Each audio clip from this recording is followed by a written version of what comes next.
When's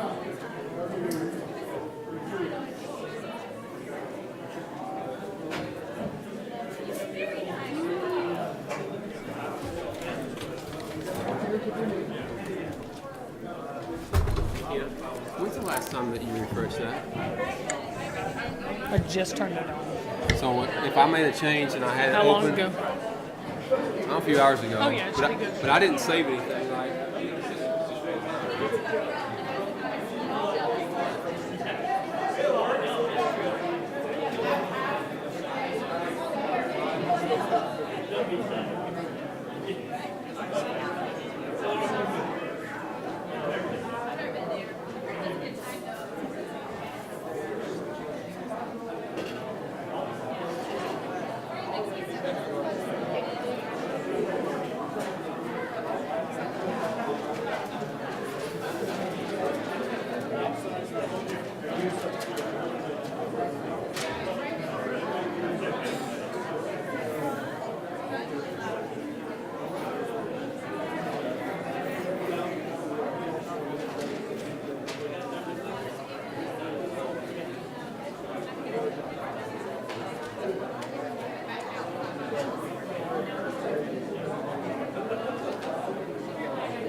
Hello, ma'am. How are you?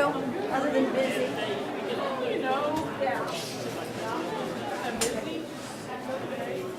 I'd say fill in on the side, start those rows, you know what I'm saying? Just fill in what we got, because you got a big crowd tonight, don't you? Yeah.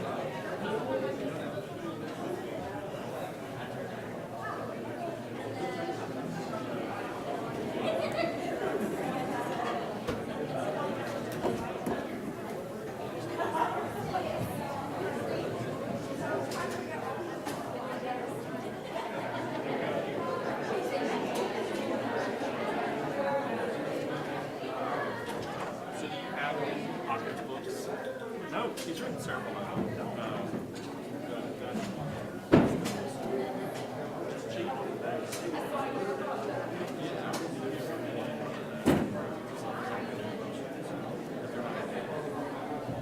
Do you think it's even feasible? The food? It's going to fall apart. I think after we do the side part, it'll be okay. But they're ready to just sit down and see and interrupt one another, which is fine. Okay. We'll see. And to be honest with you,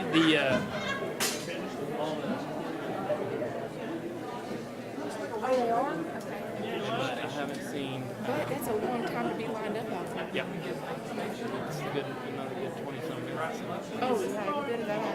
Because we got all the athletic recognitions.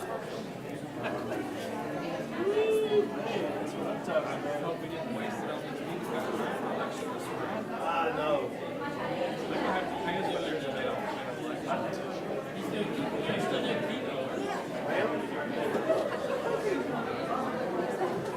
My wife lost like 6 pounds in a week.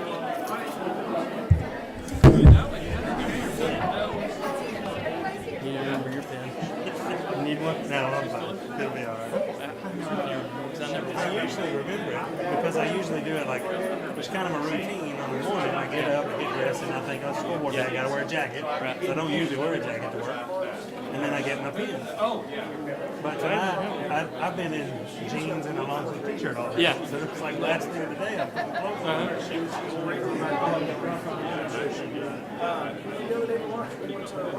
Let us know we were having a pep rally here for you tonight.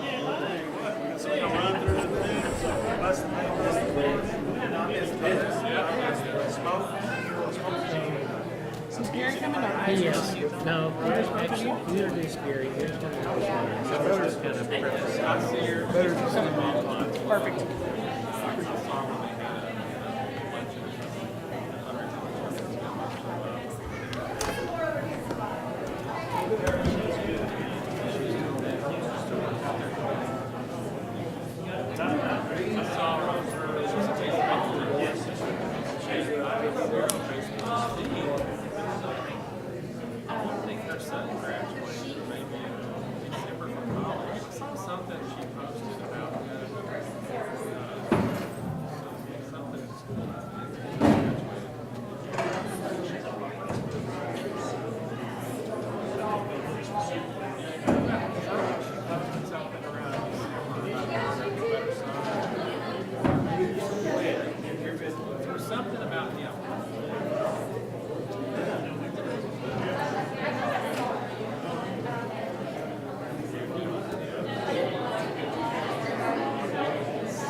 How are you?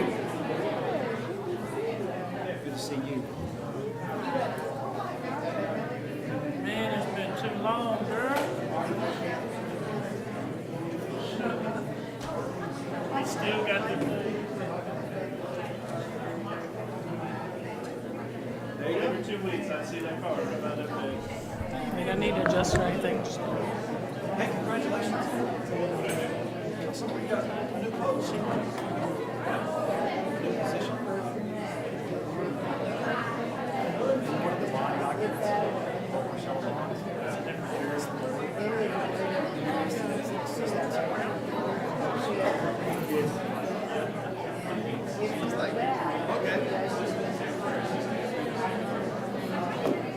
Assistant Secretary, but I'm going to say to the Secretary. There is a difference. I looked at that as like, what? Did that happen?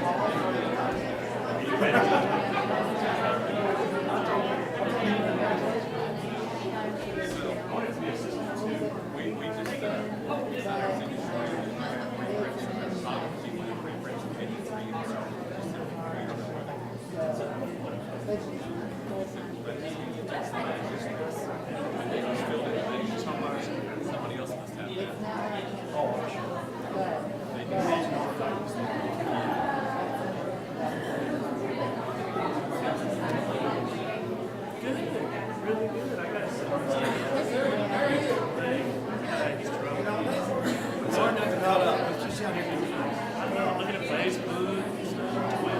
Nobody knows what's on that one. They can't see that one. I said they took it off.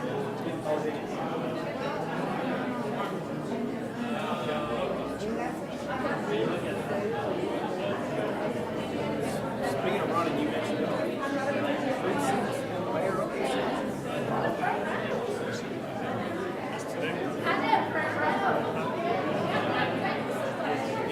I've been working them all weekend.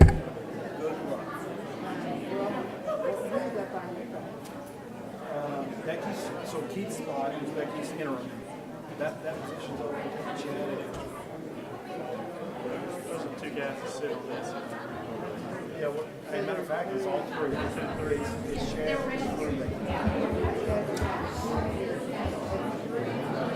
This time, yeah, so 3 this time, and then 2. So up to 7. One of the has 3.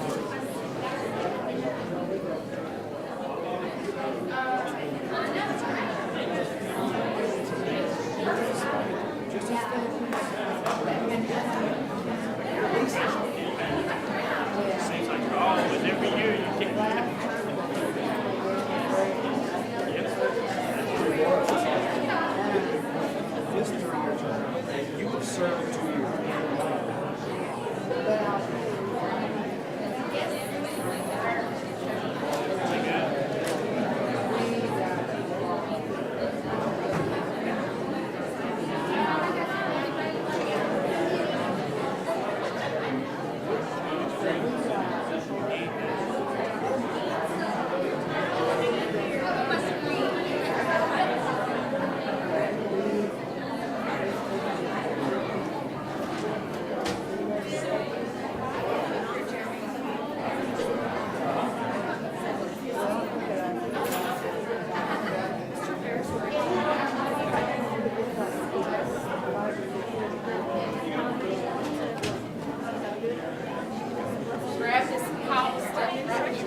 Remember, I bought it and see if there's any money in it. You didn't find any, did you? Okay, no more. Excuse Just me. bear in mind before you go. Good to see you. Good luck.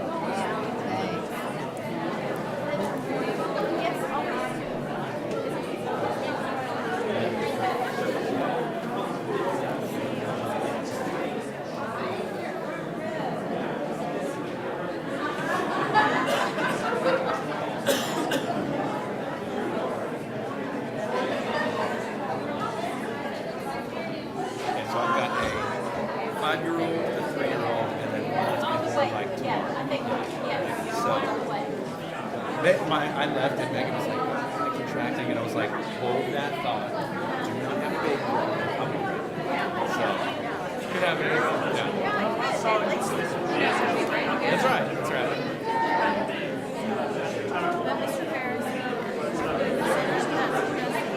Okay. Okay, great.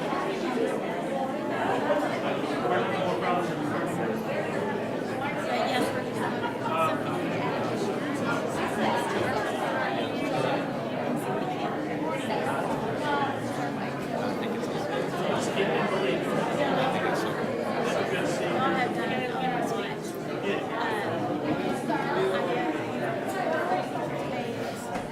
I'm sorry to interrupt. I just want to say hey. It's good to see you. Great bro. to see you, man. How are you? Real good. I didn't know you were going to be over here. Yeah, man, sit right up here, bro. So don't throw anything. No. It's really good to see you. Yeah, really good to see you. How are you, young lady? I'm doing great. Good to see you. Good to see you too. I know. I think we need to go to camp. Come on. Yeah, that was great. That was awesome, bro. Yeah, great. I still talk about those little houses and stuff. Yes, it was just really. I appreciate just our administrative team. I mean, we're still doing work, but it was nice, just a different environment. Good to was. know. It was really good. It's good to spend some time with you guys. To see what you see in here and everything that you had going on. Got to hear firsthand. And it means the world to me. I really, things like that, little retreats like that once a year, something, maybe not with that, just to talk and say. So I think that was really good. I loved it too, and I think all of us had the same. It was a consensus that we got to do this for all. Have all, yes, it was really good. Cool. So, Thank you. thank you Jeremy, for we'll see you, brother. everything you All right, do for man. us. Take it easy. I'd rather you too. Are you still over in Devonshire? Yes. Okay. All right. Yeah, someday, man, we got to connect. I'll hit you up here soon. You We live got- over there? I'm over in Woodland Farm, so Okay. right next to Yeah, right across. I would love to do that. Yeah, I'm totally down with that. I Sounds look great. We forward. got camp coming up here before we know it, so we're probably due to. Are you ready for camp? No. No way, man. We're going to be, but we're not yet. Yeah. Either. Yeah. Oh no. We're mapping it out though. Yeah. Cool.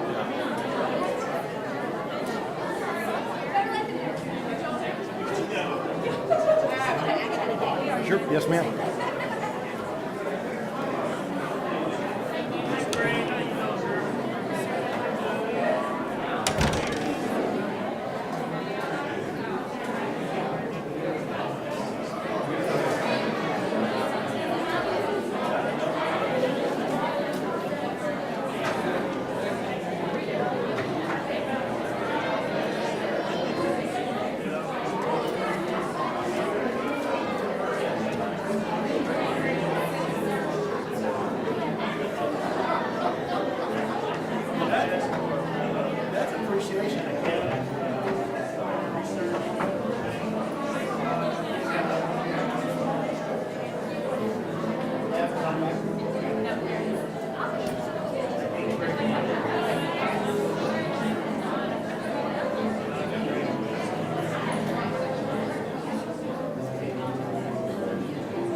Hey, when we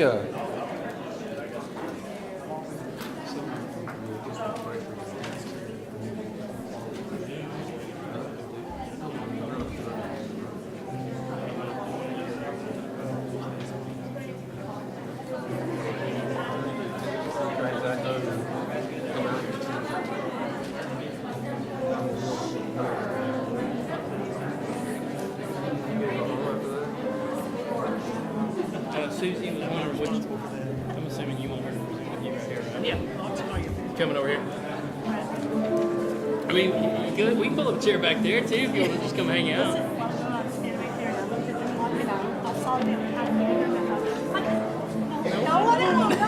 I mean, I figured you knew the protocol up here.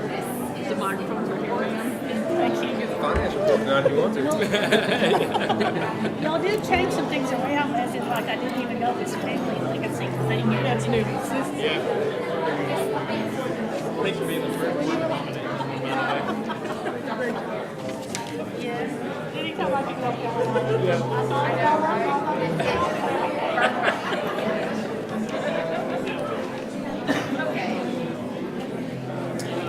Hey, you can sit over here. Seriously, you want to sit over here? Yeah. Where's Sandy?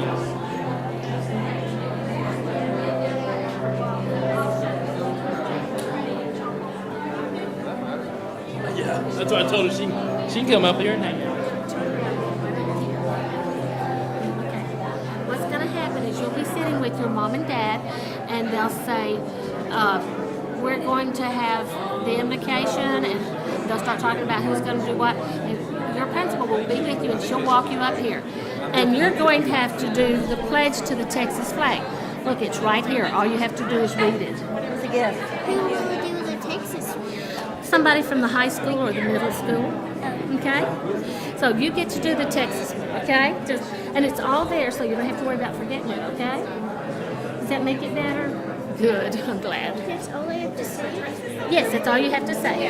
And your teacher will brag, and your principal will brag on you, okay? Ms. Harstrom will brag on you. So I'll be good, okay? Go with your dad now. Mr. West.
they can get out there and work.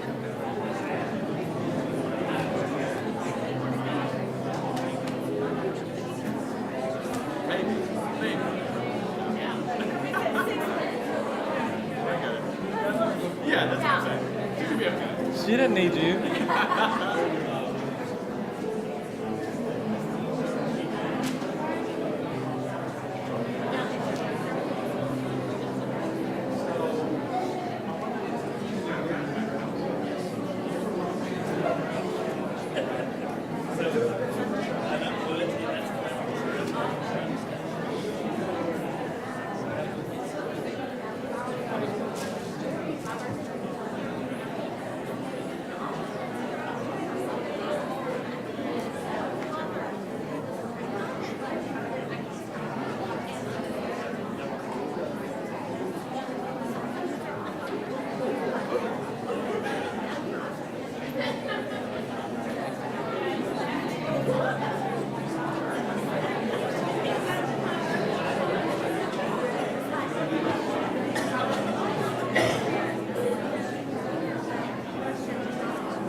You got it in the memo, right? Yeah, okay.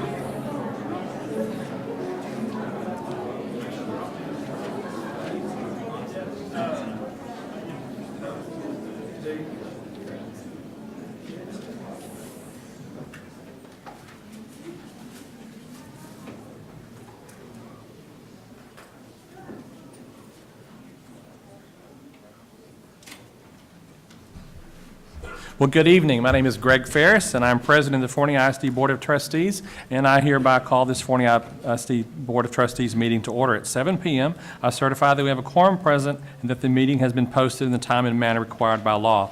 The monthly meetings are open to the public. Although these meetings are public, comments and questions from the audience will be confined to the time designated for citizens to address the board, again, attending tonight's meeting. We do want to thank you, and especially want to thank Tara Cook back there in the back. Tara provided for us tonight the music you just heard, so thank you, Tara, for that.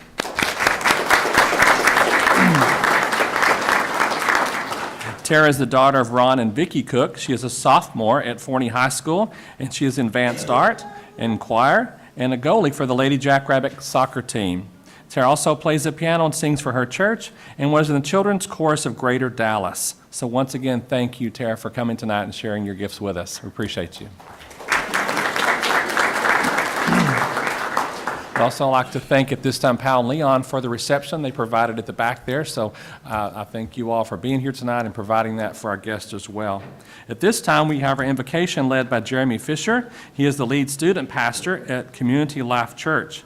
Jeremy serves as the lead student pastor and is over all the campuses for students at Sea Life Church. He and his wife Megan have 2 children, Emery and Zeke, and another on the way named Titus, and is due to be delivered any day now. Like maybe in an hour. I just got the call. Yeah. So he did receive a phone call since he's been here, so I'm going to let him lead us in our prayer at this time, and we'll skip the rest of his introduction. So let's stand. Yeah, hopefully this is a false alarm. Will you guys go ahead and stand with me? And go with me for a second to this thought. If you've read any of the scriptures, you may have come across Luke chapter 8 at some point that tells a story about a woman that the scriptures describe with the issue of blood. She was really defined by her dysfunction. Doesn't tell us her name or anything like that, just tells us what she's dealing with. And so in this story, she maneuvers her way through this crowd of people who are jostling and touching Jesus, and he's surrounded by all these people on all sides, bumping into him on his way into a city. And she kind of scoots her way in, and she touches the hem of his garment, and the scriptures say that she was completely healed. Well, Luke leaves this little word for us in it where he says that as Jesus turned around, he asked a question, and he said, "Who touched me?" And the disciples, they all looked at Jesus, and they said, "Everybody's touching you, Jesus. That's ridiculous." And Jesus says, no, somebody deliberately touched me. Somebody touched me on purpose. And so that's what I want to start us with this evening. You've probably made it through most of your 2019 resolutions, have probably messed up on a few things along the way, have maybe not done everything the way that you wanted to. But tonight, let's do this. Let's start this meeting this evening with a sense of purpose. And even with all the things that we may have encountered along the way, the dysfunctions, the bumps, the bruises, all those things, why don't we give those over to God? And for a moment, let's not be like the crowd that whether you've encountered Jesus at this church service or this board meeting or that, you may have bumped into him at this conference or that conference or whatever. Why don't we tonight bow our heads and deliberately pray to God and deliberately ask for his hand of blessing, deliberately ask for wisdom. Why don't we come before him tonight believing that he's able. Let's just ask his blessing over this place. So would you bow your heads with me? Let's go before him in prayer. Father, right now, we ask for your hand over this year, over this meeting, over our lives. And God, we don't want to settle for just general thanks. We don't want to settle for just a general asking of wisdom or direction. But tonight specifically, God, would you help us to make the decisions that we need to? Would you help us to steer this ship? Would you keep your hand on Forney, on all the involvement with our districts and our students, our teams and our programs, our teachers, our administrations, our boards? God, would you have your hand of protection and guidance upon us, Lord? God, we love you so much, and we thank you again for an evening that we know will be blessed by you. And so we deliberately come and we ask your hand one more time upon us. And it's in Jesus' name that we ask it. Amen. Thank you. Thank you. Good luck. You may be seated. Just to give you a word, Sea Life is one of our community partners. They've adopted Claiborne Elementary this year, and as part of that, they support us by sharing and providing snacks for teachers. They do staff collaboration meetings. They volunteer in classrooms. They've purchased shoes for students in need, and they've even paid off some lunch accounts for students that were in need also. So we're very thankful for the partnership we have with Sea Life Church, and we will pray for Jeremy and his wife as he heads to the hospital. So moving right along then, our pledges this evening. At this time, we'd like to recognize our secondary and our elementary students of the month. First, we have Mr. John Garcia is going to share with us our secondary student of the month.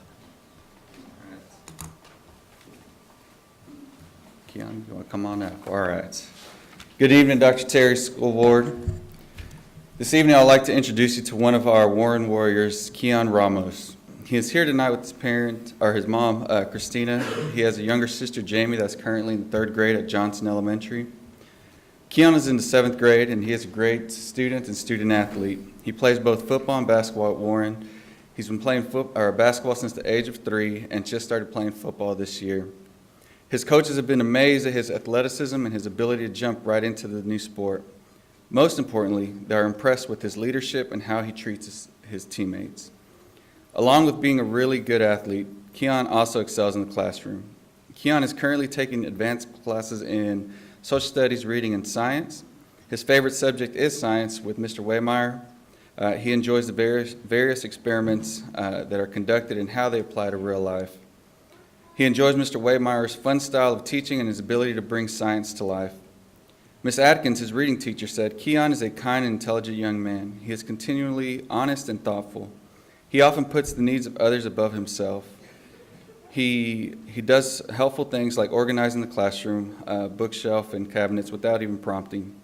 Keon exemplifies leadership in the classroom. He manages to have a keen sense of humor while maintaining respect and humility at all times. In his free time, Keon likes to just chill and hang out, just like most teenagers. Keon enjoys spending time with his friends, whether it's playing video games or going out and watching a movie. He likes going and taking jogs with his dad, and one of his favorite things to do is just to play with his dog, Mochi.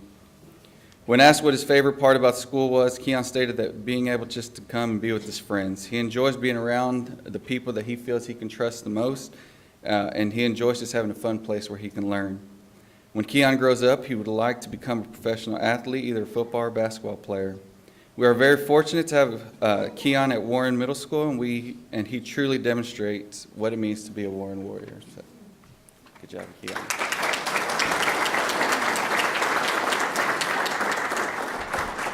Thank you. At this time, we'll have our Elementary Student of the Month introduced by Ms. Courtney Parker. Good evening, School Board and Dr. Terry. Blackburn is proud to introduce Lester Willis. Lester is a sixth grade student at Blackburn that lives with his grandparents, Jonathan and Rhonda Hill, his aunt, Jonasita Hill, she's a senior at North Forney, and his brother, Keenan Willis, who's a fourth grader at Blackburn. Lester is a phenomenal young man with outstanding character. As a member of the Blackburn Student Council and someone who is always ready to jump in and get started on any project assigned, Lester is learning to be a great leader and is a huge asset to our school. His sixth grade teachers love that he has an infectious smile and is kind to everyone. Despite any challenges he may face, Lester always works hard to his full potential, and his grades are a true reflection of his hard work. Lester has learned to advocate for himself, which makes his teachers very proud. His peers know him as a reliable and trustworthy friend that is kind and respectful to everyone. He's the first to help another up if they have fallen, whether it be physically or metaphorically. Lester strives to become an NFL player for the Seahawks one day. His diligence to work hard and willingness to overcome obstacles will ensure he meets this goal. Having such a dedicated, wonderful student like Lester has been a tremendous blessing. He has grown into a humble, self-driven, kind, and giving person. Lester continues to make great choices, display excellent behavior, and his teachers know that they can depend on him to be a role model for other students. Lester's a wonderful young man and a dedicated student, and an awesome role model that we are so fortunate to have at Blackburn Elementary.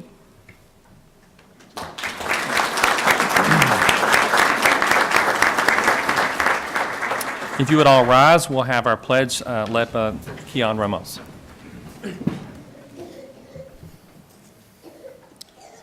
I pledge allegiance to the flag of the United States of America and to the republic for which it stands, one nation, under God, indivisible, with liberty and justice for all. Honor the Texas flag. I pledge allegiance to thee, Texas, one state under God, one and indivisible.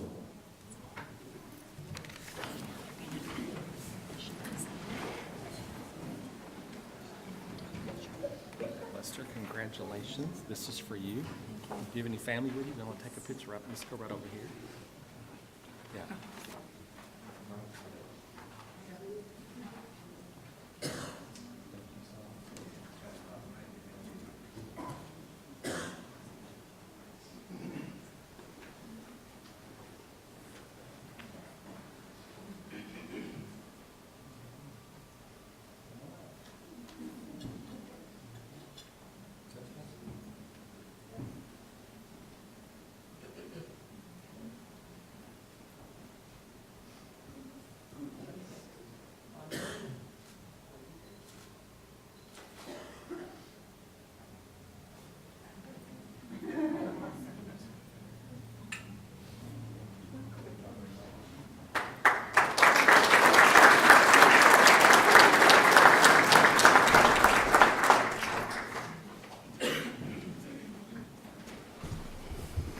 thank you, families, for being with us tonight and providing your students and making them such great leaders at their campuses. We're moving on into recognitions, item number 4. We'll start with Mrs. Kim Morzak, Chief of Information, Innovation, and Technology Services, will introduce our first recognition this evening.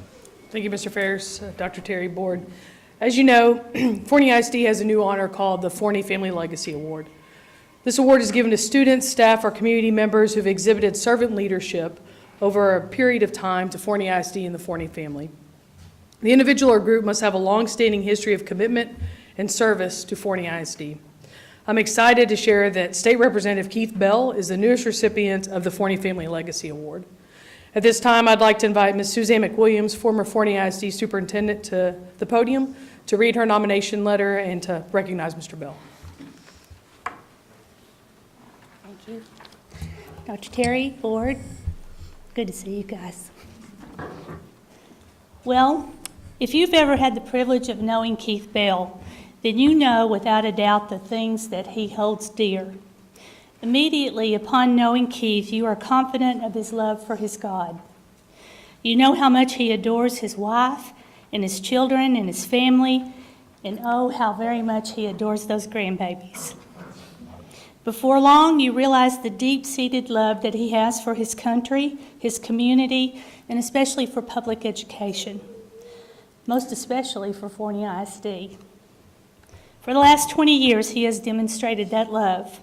As a school board member and as a board president, he has led this district with courage and conviction. He has seen the district and the community through many trials as well as many, many celebrations. But most importantly, he has been a visionary for us and for our community. You see, Keith has a unique ability to see not only what is, but what can be. And that's exactly what he did 15 years ago when he and a small group of business leaders in Forney saw a need and started the Forney Education Leadership Foundation. And then when Forney began to grow and experience tremendous growth, he prepared the district for that growth with a design and development of new schools throughout the district. And when the district fell on hard times, he stepped up. He held himself and the rest of his board accountable, and he worked tirelessly with the rest of the staff to get us back on sound footing. Today, because of his vision and hard work, Forney ISD is financially solvent and emerging as one of the most outstanding school districts in the state of Texas. Many people talk about change, but never act on it. Keith Bell becomes the change that he wants to see in the world. He knows that even the smallest act could impact thousands of people and hundreds of generations. Knowing Keith's love for public education, I thought it was appropriate to quote Dr. Seuss, who says, "Unless someone like you cares a whole awful lot, nothing's going to get better. It's not. Well, because Keith cared a whole awful lot, so many of us are better because of it.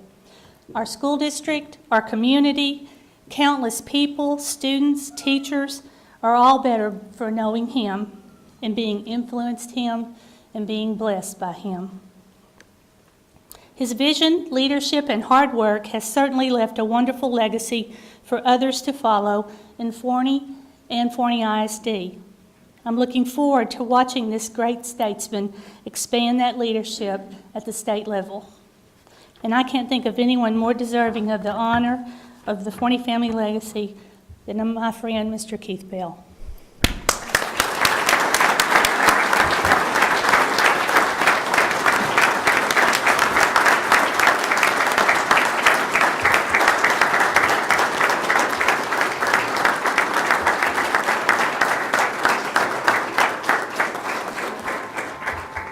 Well, if I had to describe Keith, I would say he's faithful, great husband, father. Mostly he's a leader, but he's a humble leader, which I think is very rare. He's a very dedicated person to whatever he does. If he's your friend, he's a very loyal friend, and that describes him more than most people would know. Dad is probably the most genuine, most loyal, hardest working man I know. Mr. Bell is a great visionary. He sees the needs today as well as way into the future and has been a great leader to help us all catch the vision. He loves God, he loves his family. Every day, I believe that he takes a step in faith and God blesses him with the tools to make a difference, and that's what he does every day. He not only sees it, but he brings it to fruition. He makes it happen. A lot of people dream it, but Keith dreams it and makes it happen both. I'd say Mr. Bell's impact has been immeasurable because of his 20 years of service on this board. He has seen us through many challenges, helped us grow through great opportunities. Keith and a few businessmen got together. They saw a need. They saw there were people in the community that loved their school district, wanted to give back to their school district, and they saw there were kids struggling to go to college. They got together and dreamed up the Forney Education Foundation. In the 32 plus years that we've lived here, Keith has done many wonderful things for the community and the school district. The most important thing I think that comes to mind when I think about it, he helped form a plan to make the district solvent, and while FISD continued the excellent education that they give all of our children. I would say that the biggest impact that my dad has had in his service with the ISD would be actually what he calls time span. Time span is something that someone has when they have a vision and can lead and see where things need to go, even though the growth and all the things haven't happened yet. And even though he's led the district through big times like the financial crisis, school uniforms, a second high school, but the biggest thing would be his vision and ability to lead through time span. He's exhibited great leadership through the deal. Our school district has thrived during the time that he was the president of the school board. He helped us to bring North Forney High School to Forney. He helped us bring the community together. When Keith, again, bites down onto something, he's going to stay with it until it's finished, regardless of the complexity, regardless of the level of detail. Keith is passionate about whatever he does. If he believes in it, he's going to be passionate about it. Keith has a sincere, unwavering belief that education is an invaluable gift that we should give to all children. He's been attacked over the years a few times on things and weathered those things and still kept his eye on the prize and took us to where we are now. Legacy in itself encompasses everything that my dad is about. Keith Bell's legacy here in Forney ISD will continue for a long time. His presence, his leadership, the things that he set in place, whether it was 1 year ago or 20 years ago, will set the future for Forney ISD and our community. His passion for wanting us to excel and be the best, and his love for our kids, his love for our community. Because of your legacy, our world is a better place. Keith deserves this legacy award because he encompasses everything that it means to be Forney family.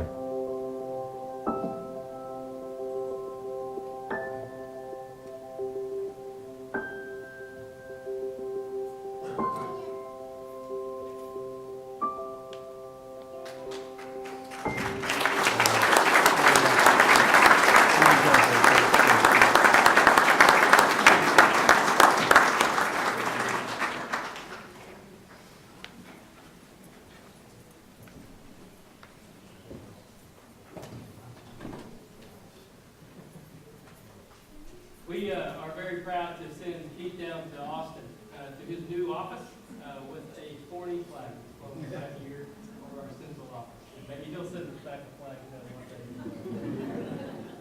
Congratulations, Mr. Bell.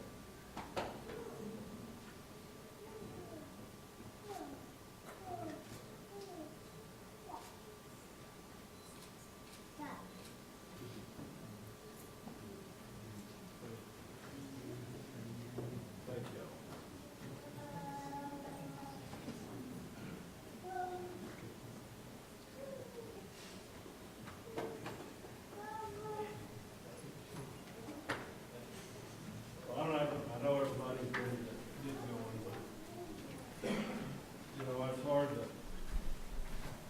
follow that. I have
protect our kids and to get this done for House District 4 of Forney High School. Thank you. This is incredible.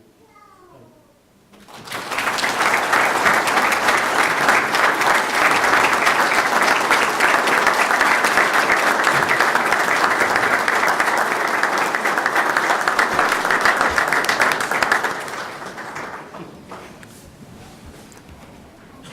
Thank you, Mr. Bell, and we know that you represent all of us and all our districts in District 4, and we know we can count on you, and all these students in here are counting on you too. So thank you for all you've done and prepared us, and continue to watch out for us. We're going to move on next to item B, student recognitions. There's a lot of you here tonight, and at this time I'd like to turn this over to Mr. Weaver to introduce our student recognitions. Mr. Weaver?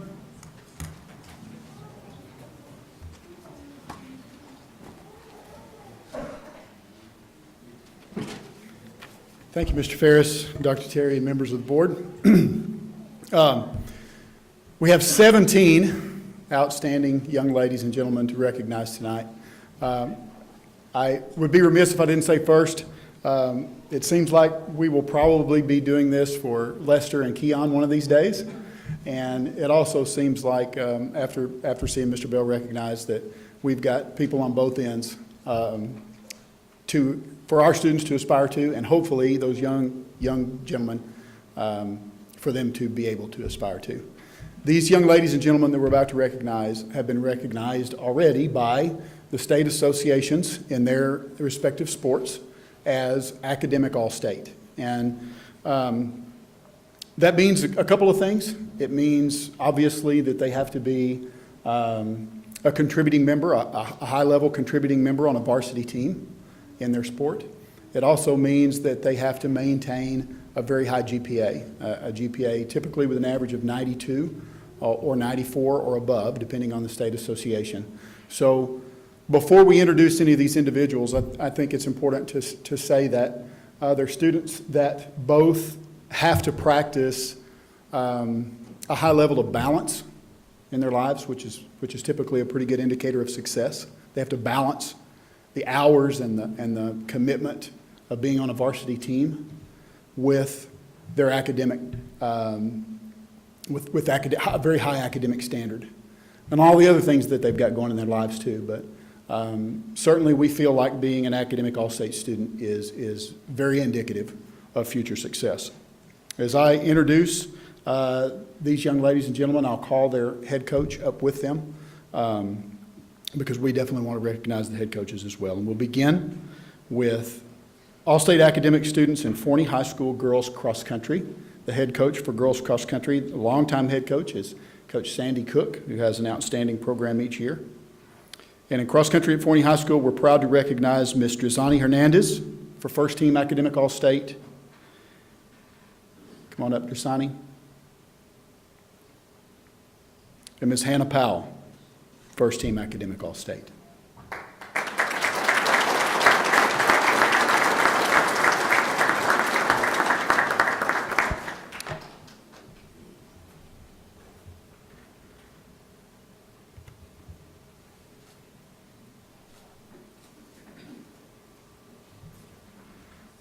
Thank you guys very much. Thank you, Sandy. Moving to North Forney High School volleyball. The head coach of our North Forney High School volleyball team is Miss Holly Perkins. And first team academic all-state in volleyball at North Forney is Miss Jaden Thompson.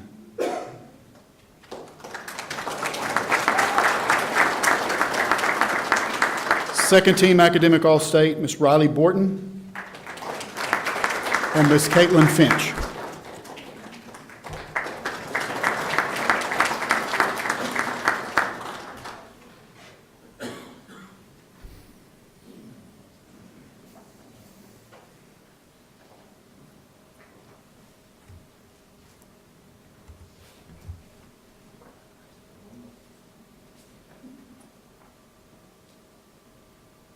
Thank you very much, ladies. Congratulations. Moving to Forney High School volleyball. Our head coach at Forney High School is Mr. Richard Haynes. Many of you probably know this, Ms. Perkins' brother. Makes for an interesting rivalry and always a fun one. First team academic all-state, Ms. Hallie O'Pry.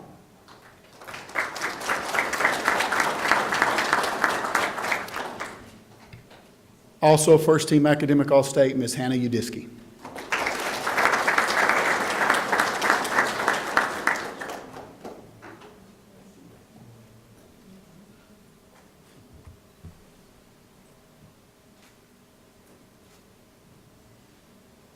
Congratulations, ladies and gentlemen.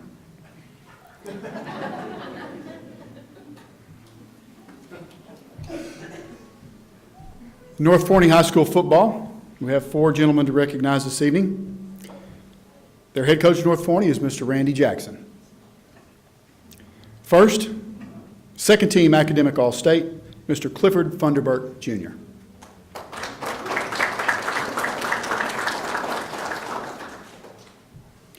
Second team academic All-State, Mr. Roby Robinson. Excuse me. Second team academic All-State, Mr. John Taylor.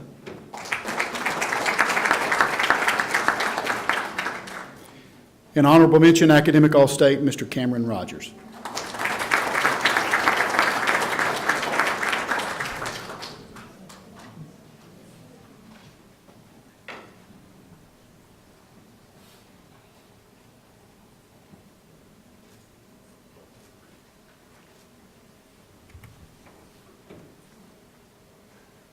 Congratulations, gentlemen.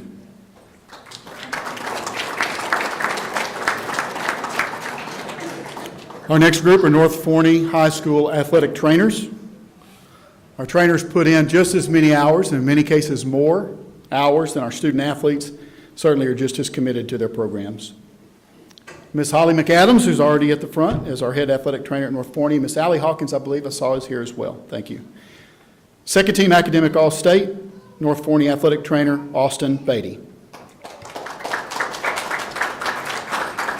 An honorable mention academic All-State, Ms. Chelsea Harrington.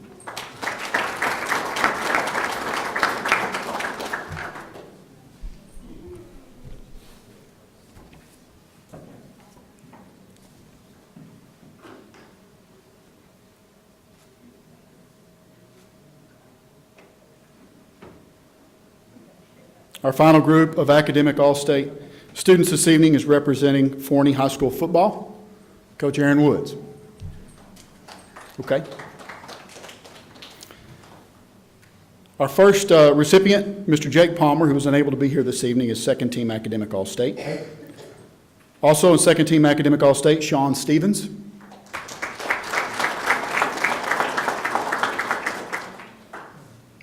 Honorable mention academic All-State, Peyton Johnson. And honorable mention academic All-State, Mr. Elijah Stewart. I will say as well as they're having these final pictures taken, these ladies and gentlemen being seniors at Forney High School in North Forney are also graduates of our very first Leadership Summit and Lead 19 program, and they've not only balanced academic success and athletic endeavors, but they've also contributed to community and campus improvement and service projects across Forney. So very great group of young ladies and gentlemen, and we're very proud of them. Thank you.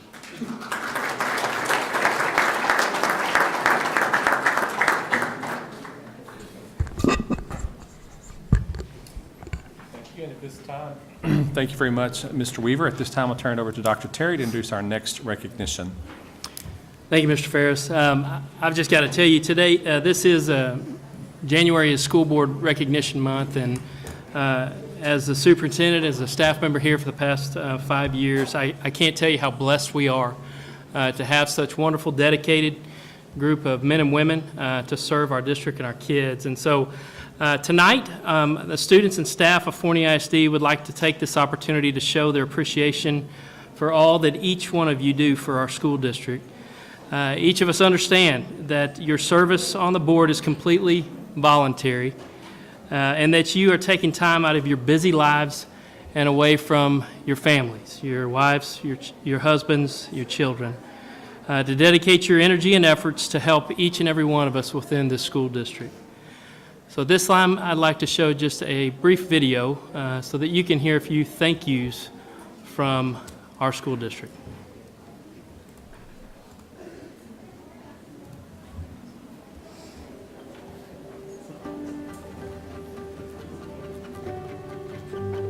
Thank you for your support this year. Thank you. Thanks, Dad, and school board for all you do. Thank you, school board! Thank you, Dad, and school board for all that you do. Broadcast journalism says thank you. Thank you. Thank you from Broadcast Journalism. Thank you, Aziz. But we know your work is hard. Thank you. You are awesome. We know you have to take time away from your family to make Forney so wonderful. Thank you! Thank you for your service, school board. Criswell Elementary is thankful for our school board. Thank you for keeping us safe. Thank you for keeping us safe and giving us respect and our principal. Thank you for hiring our teachers. Thank you for the fine arts program. Thank you for the food that we eat here. Thank you for letting us play outside. Thank you, school board! Thank you! Gracias!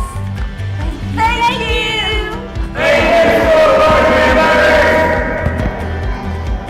Hi, I'm Nancy McElroy, principal of Johnson Elementary, and on behalf of Johnson Elementary and all of the students here, we want to say thank you to our school board for all of the work you do for our children. And I've got a few friends here who also want to thank you. Hi, my name is Camille Andrews and my dad is Christopher Andrews, and thank you. My name is Reed Terry and my dad's name is Justin Terry, the superintendent of Forney ISD, and I just want to say thank you. Hi, my name is Harrison Henry Andrews. My dad is Christopher Andrews, and I just want to say thank you very much. Hi, my name is Ava Andrews, and my dad is Christopher Andrews, and he's on the school board, and I just want to thank him for being on the school board and helping out our school. Thank you. A special thank you to our great school board that takes care of us at North Forney. Thank you! Thank you. Thank you from the BMS pals.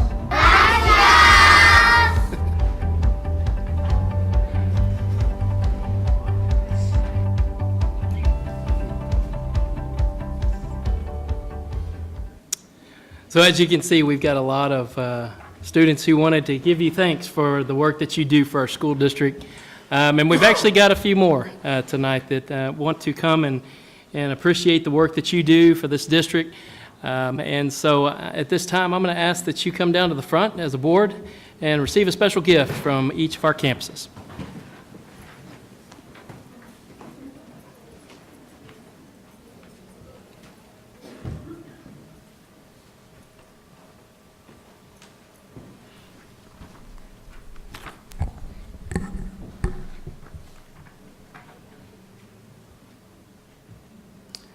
Tonight, presenting a gift basket to our board president, Mr. Greg Ferris, our Mr. Michael Johnson and Drew Johnson from Henderson Elementary and Landry Hopkins from Smith Elementary. Thank you, Mr. Ferris.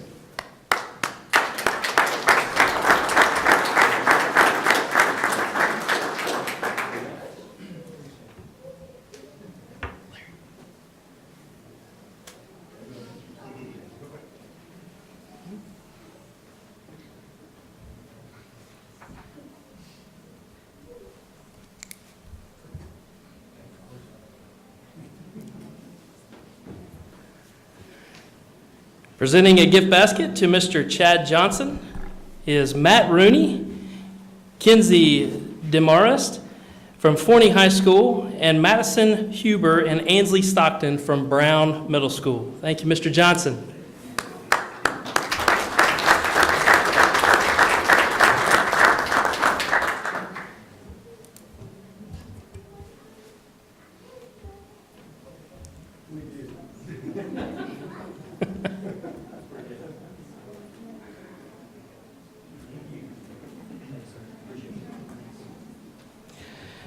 Tonight, presenting a gift basket to our board secretary, Mrs. Barbara Jo Green, is Addie Jackson and Cooper Jackson from Johnson Elementary School, and Bella Gorney and Charlie Gorney from Crosby Elementary School. Thank you, Ms. Green.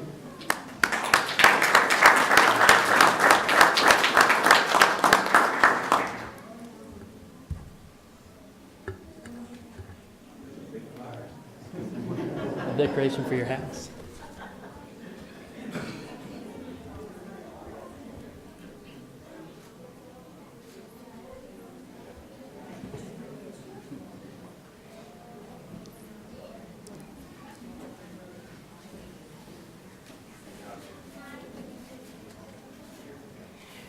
And tonight, presenting a gift basket to Mr. Christopher Andrews is Adam Wiley and Addison Morgan from Criswell Elementary School, and Ava Tony and Cambry Tony from Ray Elementary School. Thank you for your service, Mr. Andrews.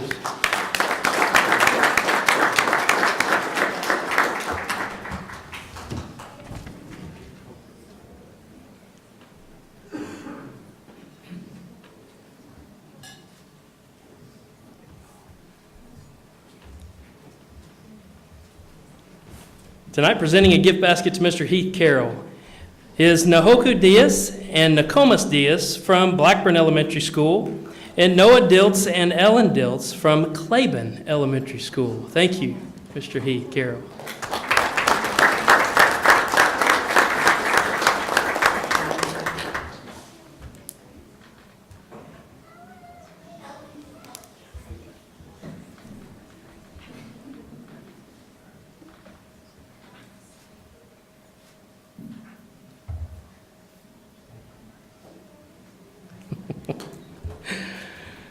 Presenting a gift basket to Miss Becky Dobbs is Ashley De La Hoz and Clifford Funderberg from North Forney High School, and Keen Ramos and Cameron Benefield from Warren Middle School. Thank you, Miss Becky Dobbs.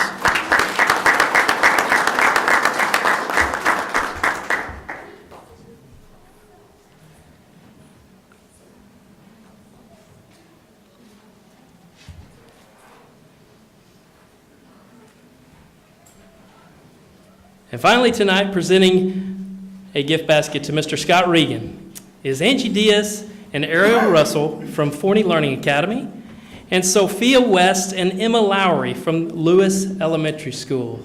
Thank you, Mr. Regan.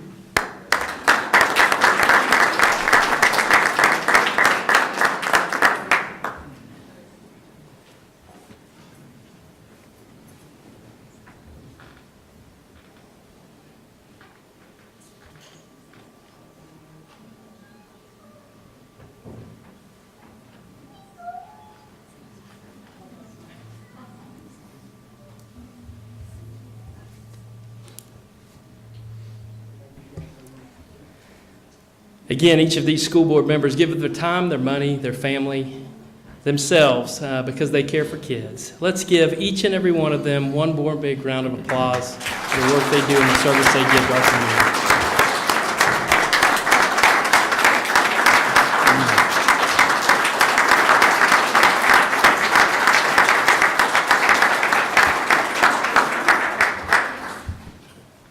Thank you. It is our honor to serve you, and we appreciate your belief and trust in us as you elected us to be in this position. At this time, we're going to take a brief recess and let you guys readjust out there. And any guests that are left here, if you want to leave, this is an appropriate time for you. So we'll take a 5-minute recess at this time. Thank you.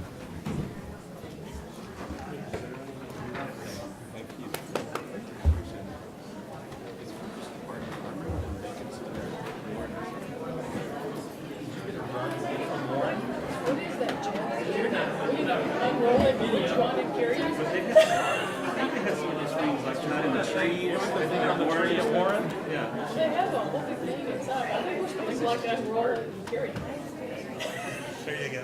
I'm going to need to be carried around for that. Some Egyptian prince or whatever.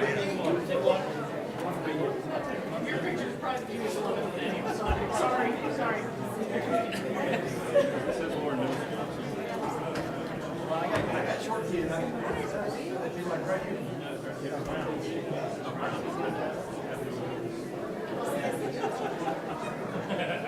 That was in there.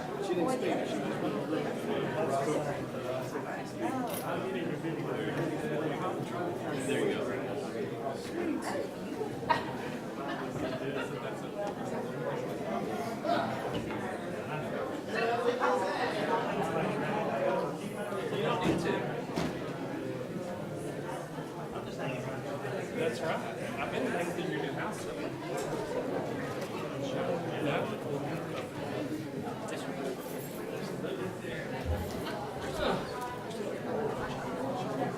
Video turned out pretty good. Tell you what, you did a good job.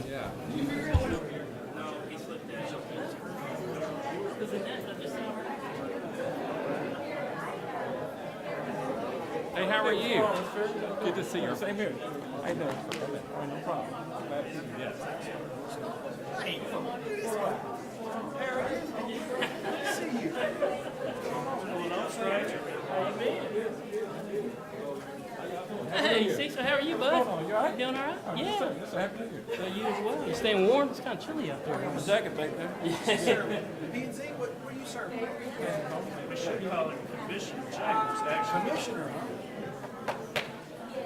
Hey, so have you switched sides, or you were on city council? Have you figured that out?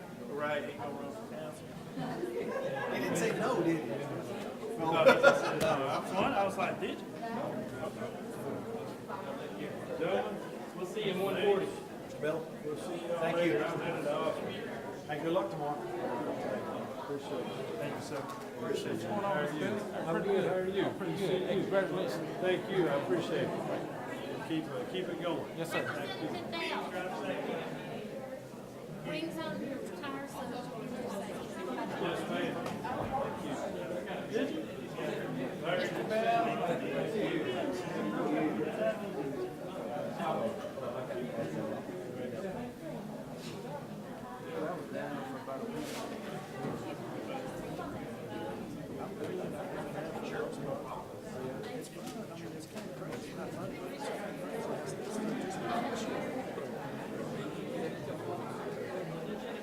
Well, I did it.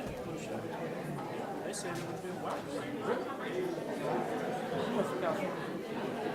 I'm sure they had to drag it home either that or I was out Christmas shopping and walked into something. Every time. Man, you got yellow. That was in Dr. Terry's office. I just started. Man, really? I'm not going to go ahead.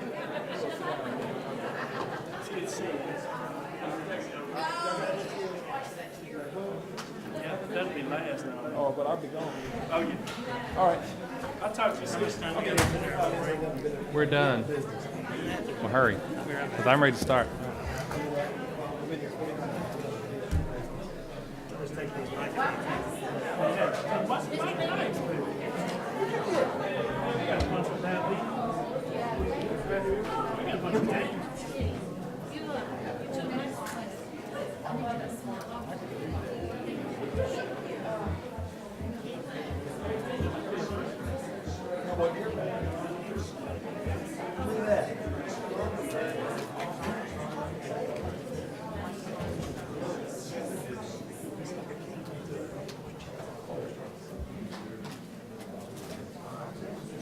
Are y'all getting in my basket? You swapping stuff out from the baskets?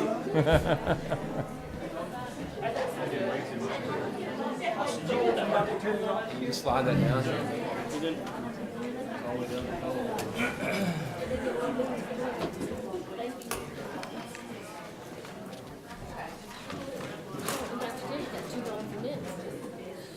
Yeah, he's a heavy mentor.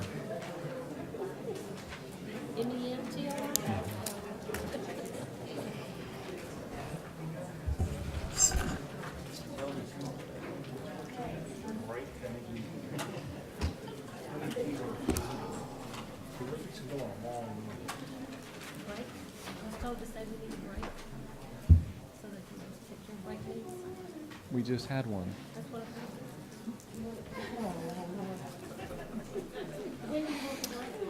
Well, thank you very much. It is now 7:47. I'll call this meeting back into session. Moving on then to item 5, public forum. At this time, no one wishes to address the board, so we'll move on then to item 6, reports. The next 5 items are reports only and require no action from the board. First one is item 6A, the Texas A&M Eco Resilience Grant and Partnership presentation. I'll turn it over to Ms. Kim Morzak for this presentation. It's this. Mr. Ferris, Board. At this time, it's my pleasure to welcome Dr. Hector Rivera to the podium. Dr. Rivera is an assistant professor of bilingual education in the Department of Educational Psychology at Texas A&M University. Thank you. Dr. Rivera has received numerous honors and awards in the field of education. In addition, he's a recipient of the Eco-Resiliency National Professional Development Grant, which is designated to provide targeted professional learning for teachers, school principals, and other school leaders. At this time, I'd like to welcome Dr. Rivera to discuss Forney ISD's participation in the Eco-Resiliency Grant. Dr. Rivera. Thank you very much. I am very honored to be here with all of you. Thank you to the board and to Dr. Terry for this opportunity. You know, it's a perfect time for me to come because I think that I have heard so many wonderful things about the students as well as the recognition of the board, which I think is well deserved, you know, because I know that every board works really hard. And so it's wonderful to see that.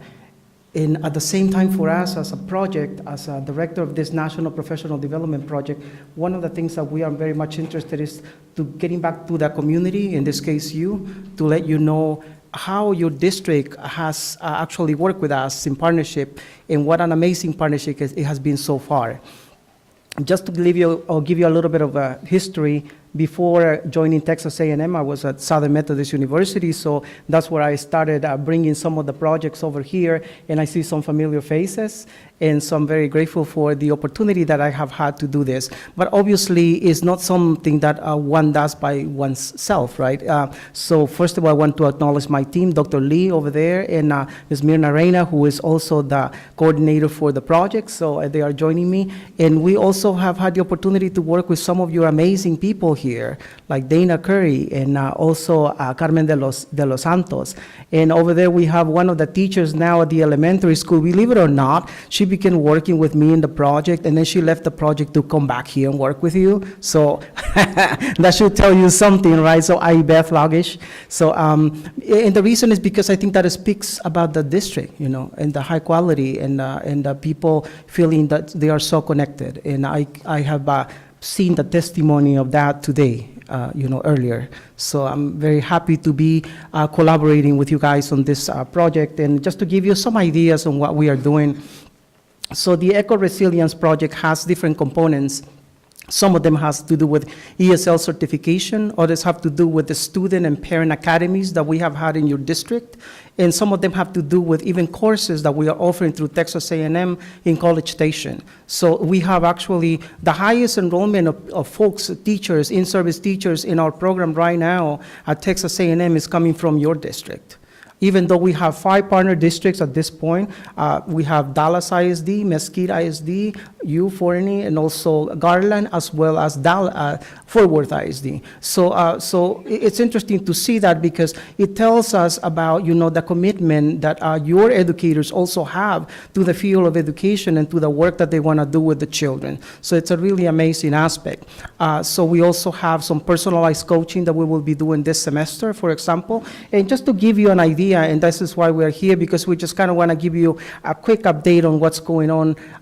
Just to give you an idea of the coursework that has been done, when we look at it in comparison to all the other districts, Forney ISD actually has had more graduate students participate in the courses. And so, like as I said before, so that's a wonderful thing to see. The other thing, when we look at the number of people participating in the ESL academies, as you probably know, ESL nowadays is something that the state is also requiring for our schools. So it was really fundamental for us to have that component. The federal government in Washington, D.C., they supported this project because they feel like this is exactly what needs to be happening in our school districts. So, but as you can see, Forney ISD continues to be ahead of everybody else in helping us and supporting this project and bringing more teachers teachers into the compliance, and not only compliance, but also into the high academic level, that we need in our schools, in our district. Professional learning workshops. So the work that we do with your teachers in many cases involves workshops that we do needs assessment with the schools, and we work with them. We find out exactly what is it that the school needs, what kind of work can be done in there. And as you can see, Forney ISD has also, excelled in that area. 133 participants in the ESL, in the professional development workshops, meaning that your teachers every day, every time, every semester, every quarter, they're actually becoming, high-level educators. And that's wonderful to see, because that's one of the goals that we have.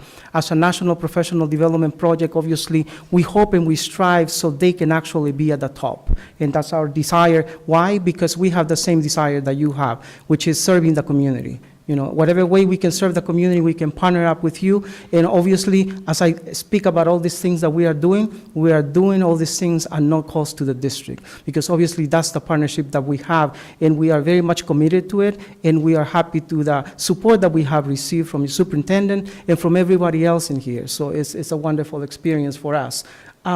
Parent academies. Believe it or not, some of the best pictures that I received while I was sitting in my office in Texas A&M University by some of the folks running the academies is to see so many parents in those academies. And they were highly involved, and they were excited to be there, and they were happy to learn about how they can be a part in the education of their kids. And that's something that really inspires us and continues to inspire us, and brings us over here, because we feel that we are investing, and what we are investing is being invested in the best way possible. So it's wonderful. So as you can see, Forney is excelling in that area as well. So future vision, for the future, what is it that we are looking at? So we continue to do the professional development leadership, and we invite your educators to attend conferences. We are already planning the next wave of conferences that we'll be attending. For example, this past year, they attended a conference related to parent engagement. So many of your educators went to that conference. We also have educators going to conferences like the National Association or the Texas Association of Bilingual Education, and so they can learn new skills, new practices, what is it that is being done in the classroom nowadays. So we continue to strive in that area as well. So in February, we will also have some of the work with the parents. Some of the academies will continue to do the work. It has been successful, so we continue to, engage more schools and continue to work with the district. On top of that, we are just about to get ready to sign an MOU in which we are actually bringing the project in a more formal project to do specifically all these activities that I have described, specifically in some of the schools. So in that way, we can be more targeted with the schools, and also we can study the effect that that has. So I look forward in the future to be able to communicate with you and to come back and to report to you and to say, here's the results of what we have been able to achieve together, because that's what it takes. It takes all of us working together. So it's exciting to see what you guys are doing, just sitting there, and I was applauding, and I was happy to hear all the amazing things that you are doing and how things are going in the district. And definitely, that's a testimony to what is going on even in the professional development. The success of your professional development is not, just by coincidence, basically. It's because you are also making the efforts. It's like the pastor said at the beginning when he said that we have to be purposeful, so that means we have to be intentional about the things we do.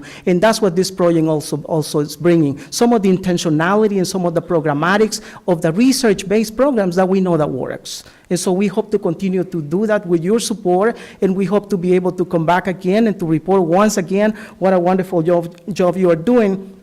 And also, we weren't thinking that this was going to happen, that everybody's receiving recognitions and stuff like that, but we do want to recognize your district. Texas A&M is very proud to be a partner with you. College Station, the university, the School of Education, when I talked to my dean and she asked how are things going with the project, and your name comes up because you are one of the districts that has really, embraced us, and we really appreciate that. We are very proud to be here, and so we are very happy for this opportunity, and we continue to work very hard to do our best, because that's what's in our heart. And also, like some of the things we have done, now we are moving also to work with your community. So I know that there is a community network council with which we are working, and in order for us to engage the teachers even more. So we are actually providing scholarships or stipends to the teachers. All the resources that we put into the courses, they're also scholarship form. So all these resources are coming into your district, but I think it has to do a lot because of your vision. So I'm very happy to be working with you. We are very happy to be partners with you. And so we also want to ask the president, Mr. Greg Ferris, and also Dr. Terry, if they please come and receive this award or certificate of recognition of partnership with Texas A&M University and project. So thank you.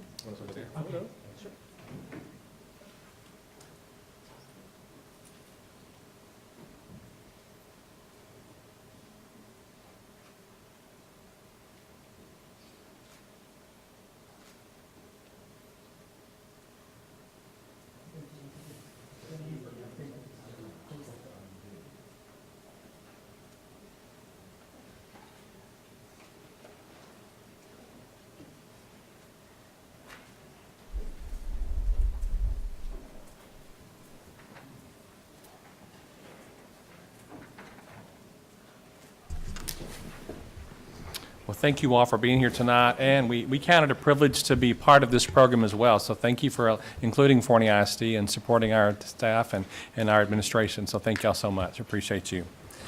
Moving on then to item 6B, our monthly financial report. Mr. John Chase will present that at this time. Thank you, Mr. Ferris. We're here tonight to discuss the financial activity through November 30, 2018, and just jumping into the general operating fund report. For November, we recorded $4.7 million worth of revenue and $7.3 million of expenditures. The year-to-date revenue recognized through November was $22.3 million, or 26% of the amount estimated. And for comparative purposes, that last year at this time we were at 28%. And the year-to-date expenditures recognized was $36.4 million, or 42% of the amount appropriated. And again, last year I think we were at 40% expended at this point.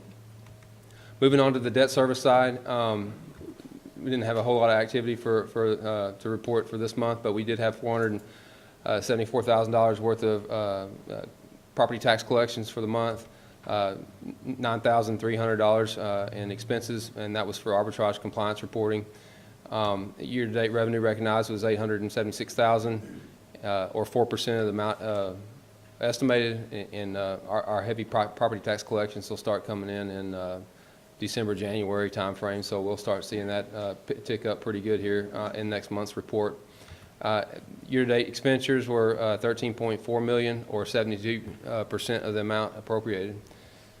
And so finally, the cash investments on hand at the end of November was $37 million, and a little over $37 million, and that concludes the financial report. If anybody has any questions, be happy to answer them.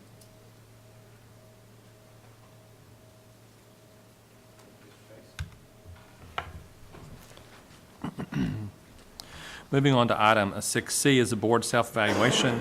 Annually, the board does a self-evaluation, and the evaluation does include items such as organization, our board meetings, our board community relations, board and superintendent relations, financial management of the schools, and we review our outstanding achievements and our goals for the upcoming year. And I want to thank all you for taking time to fill that out, and it helps Dr. Terry and I as we look how to guide this group, but I appreciate all your leadership and your help with that self-evaluation. So thank you very much. Moving on to 6D, it's our Forney Focus. At this time, Mrs. Kim Morzak will present the Forney Focus.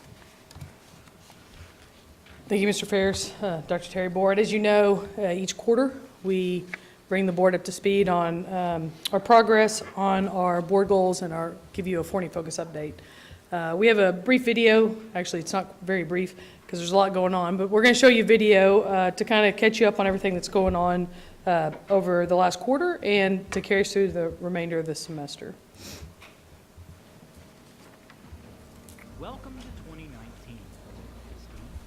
A lot has happened over the last 3 months, so we wanted to bring another Forney Focus update to keep you up to date with our school district's progress. But before we get into our normal update, we thought we would take a moment and tell you a little bit about what our students have accomplished these past few months. On Tuesday, December 4th, Forney ISD Synergy students presented at the National Learning Forward Conference in Grapevine. Over 2,000 educators from across the country attend this conference each year. Our students presented a session entitled Our Students Leading Your District, in which they discussed their experiences in the Synergy program, where they participate in district leadership meetings, create videos, graphics, and other resources for the district, assist curriculum writers in vetting exemplary lessons, and so much more. This past fall, our career and technical education students have also been hard at work. Our North Forney High School students have started a district print shop that serves all Forney ISD campuses. Our culinary arts students have begun a make and take meal program. Our veterinary medicine students provide services for up to 50 animals a month at our student-run doggy daycare. Our Project Lead the Way engineering and computer science students are developing prototypes and educational tools to assist elementary and middle school campuses in teaching lessons on erosion and natural disasters. Last month, our Brown and Warren middle schools partnered together on a math project in which they learned about scale factors by recreating the Dallas City landscape. And starting this spring, our first cohort of health science students will have the opportunity to complete our district's new Certified Nursing Assistant program. In Forney ISD, we believe that every child should be future ready. That's why our curriculum writers have been hard at work writing hundreds of future ready curriculum lessons. With our Future Ready curriculum, we have created 436 days of lessons in ELA grades 4, 5, 6, and math grades 5, 6, 7, 8, and Algebra 1, and that is since September 1st. In addition, at every grade level, our teachers have provided students with Future Ready Focus Day lessons designed to help prepare them for life's next steps. These include lessons on goal setting, interest inventories, character building, college and career readiness, and much more. Forney ISD is also making great strides in the way we use technology. First, we completed the purchase of 10,500 Chromebooks, which will be issued to students at the beginning of the 2019-2020 school year. We have also added an extra layer of online protection for our students, as well as a new tool for our parents called Securely. This program allows parents to see what their children are doing on their Chromebooks and also allows them to set restrictions for home use. Our feedback from parents at this point is very positive. This fall, Forney ISD also launched a new platform called Edugents. With Edugents, we now have the ability to see real-time student, campus, and district data, track intervention and progress monitoring, as well as give parents the ability to see their child's data. We are currently working with Edugents to build a Future Ready component that will guide parents, students, and our district to ensure all students are graduating Future Ready. In addition, Forney ISD's new website launched on January 9th, and we are continuing to improve and update the design and navigation based on feedback. Overall, the new site is more user and mobile friendly. In March, we will be presenting our new sports advertising packages on the new stadium scoreboard at Citibank Stadium. We hope to add in website and mobile app advertising opportunities in the near future. In other news, Forney ISD received an A rating on the Financial Integrity Rating System of Texas. The district also received a clean audit report for fiscal year 2018. We had over 90 days of cash and investments on hand at the end of fiscal year 2018. This is a very healthy level and will ensure the district will have sufficient liquidity to meet current operating cash flow needs. In our Forney community, we are continuing to expand partnerships with our businesses, organizations, and churches.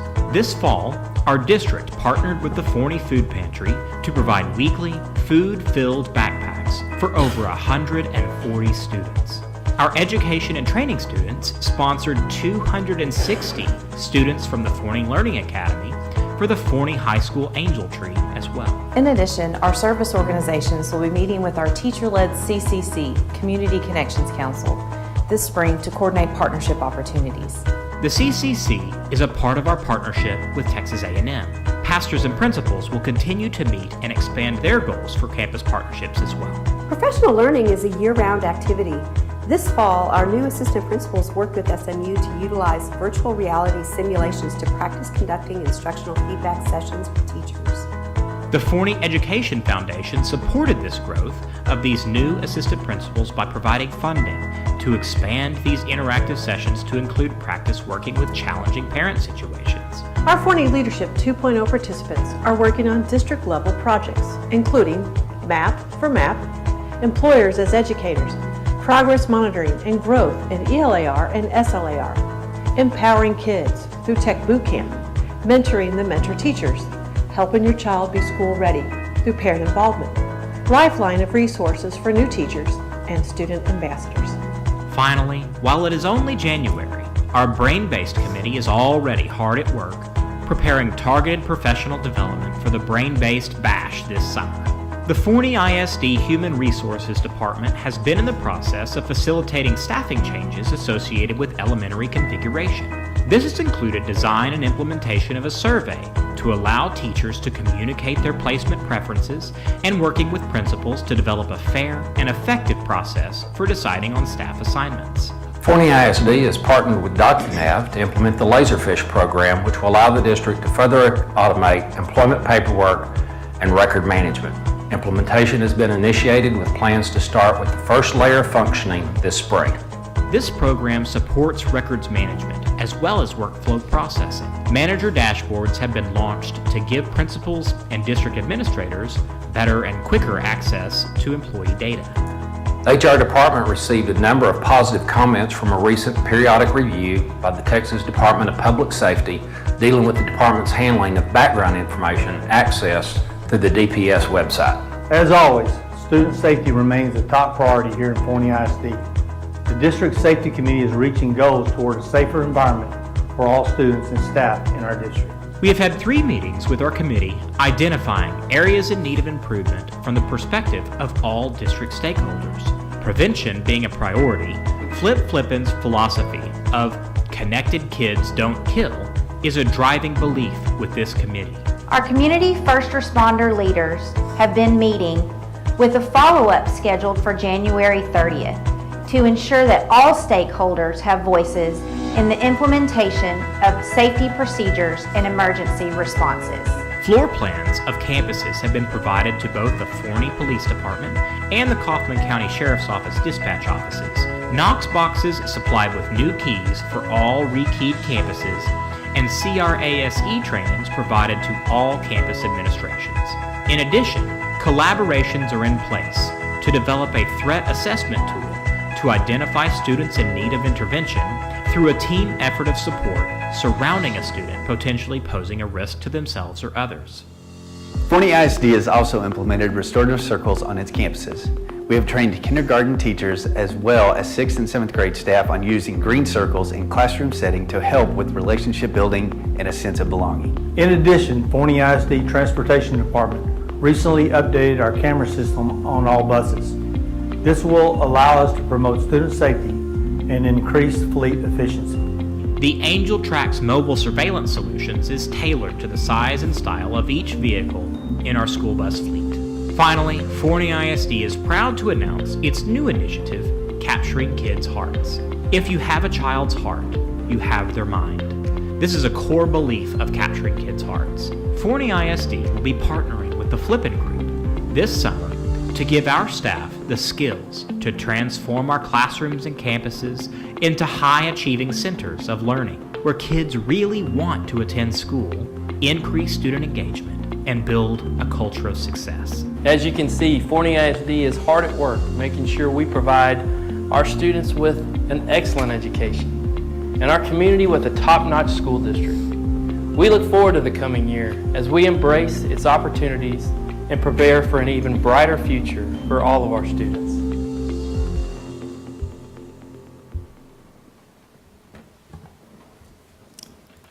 As you can see, we have a lot going on, moving the district forward with our Forney Focus vision.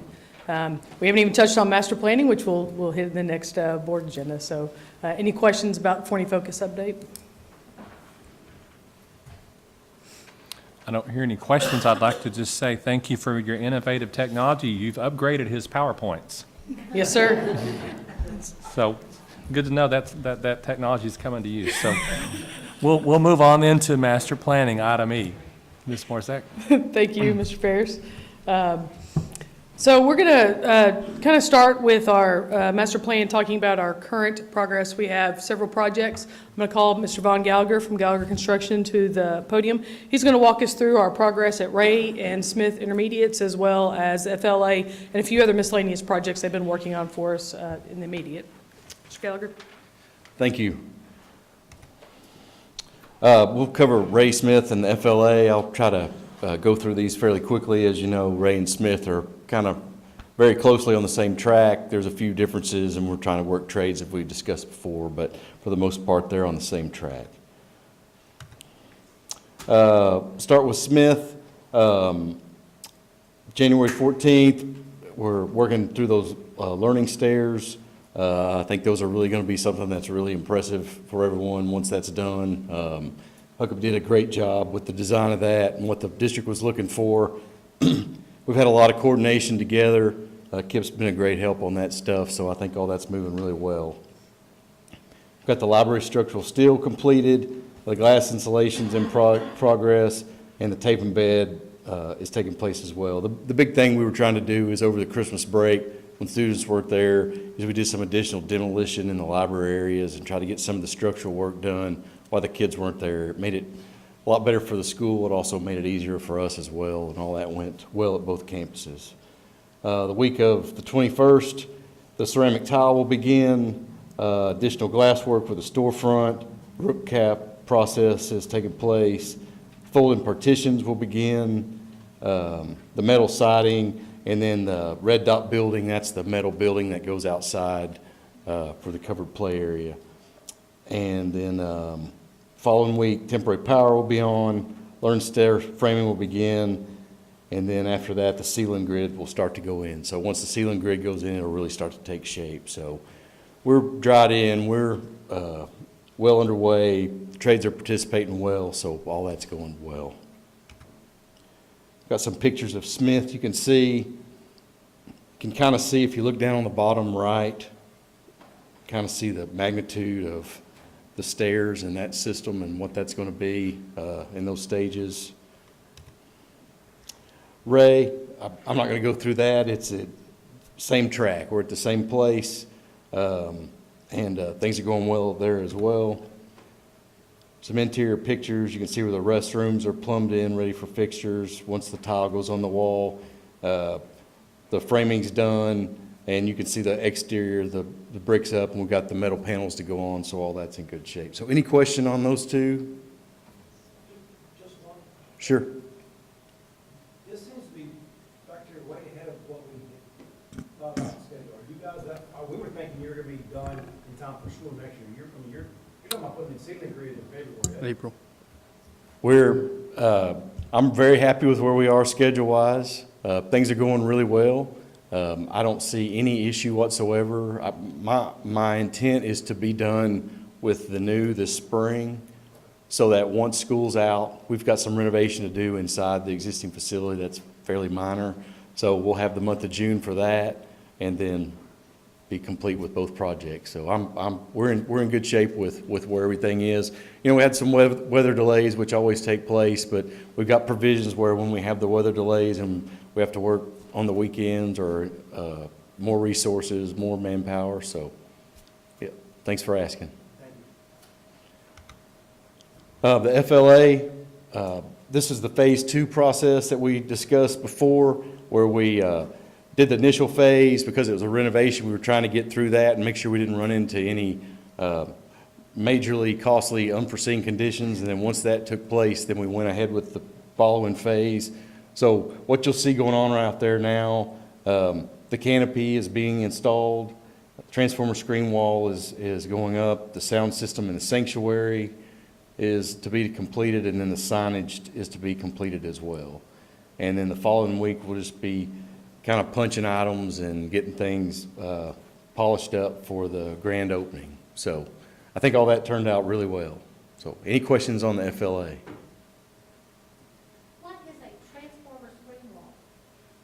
It's a more decorative screen. It's like a it's a permanent wall, but it's a lot more decorative than staring at a big green box for electrical that's kind of in the main entry. So what, it just makes it go away is what it does. You see that screen wall and it looks like it's supposed to be there, and it'll make a big difference on the front appearance of that facility, which is what most people see, because most people see the facility by driving by it. So I think you'll think it's money well spent when we're done with it.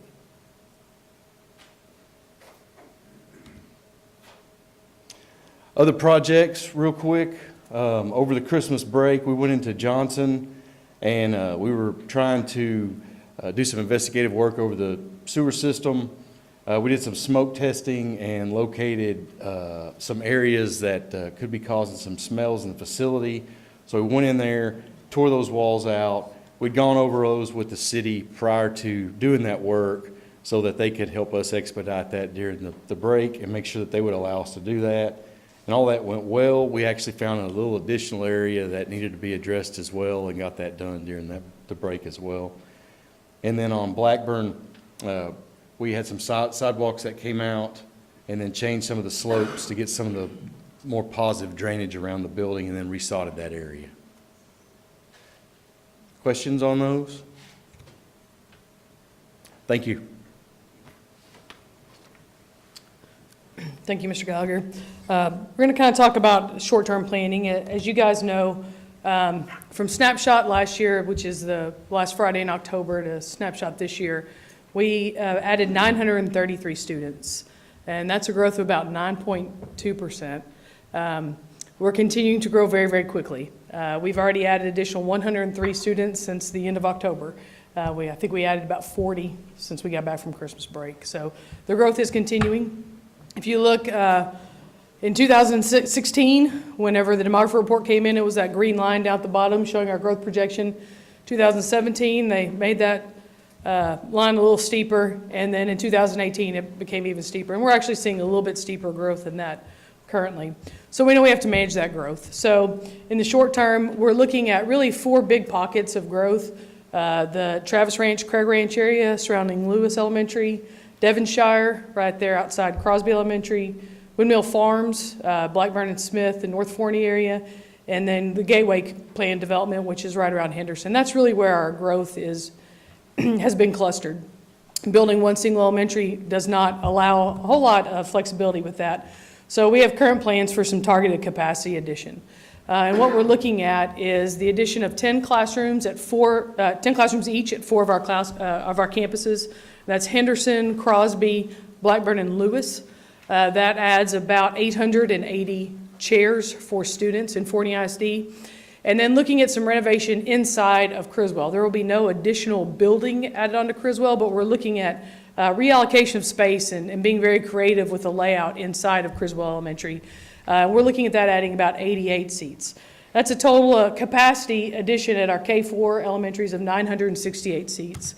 And as always, we're going to look at that at cost per chair or cost per seat for a child.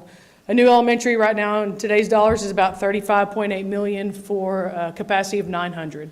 That would give us a good start in just one small area of Forney. But by doing these additions the way we're doing it, we're looking at about $23.3 million for 968 seats. So much better bang for our buck. That's about $24,070 per seat, and that's a cost savings of about 40%. So I'm going to actually ask Huckabee Architects to come up and show us presentation on the current renderings for those elementaries, the 4 common footprints, Lewis, Henderson, Crosby, and Blackburn. And do you have your, is it already on? No, sir. I'm sorry. Yeah,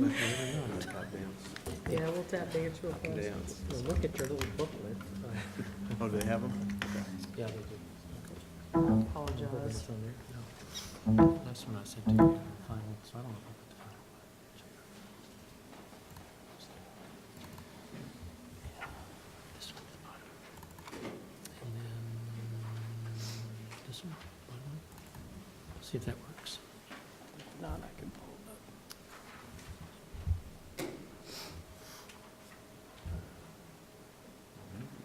It's a big pile.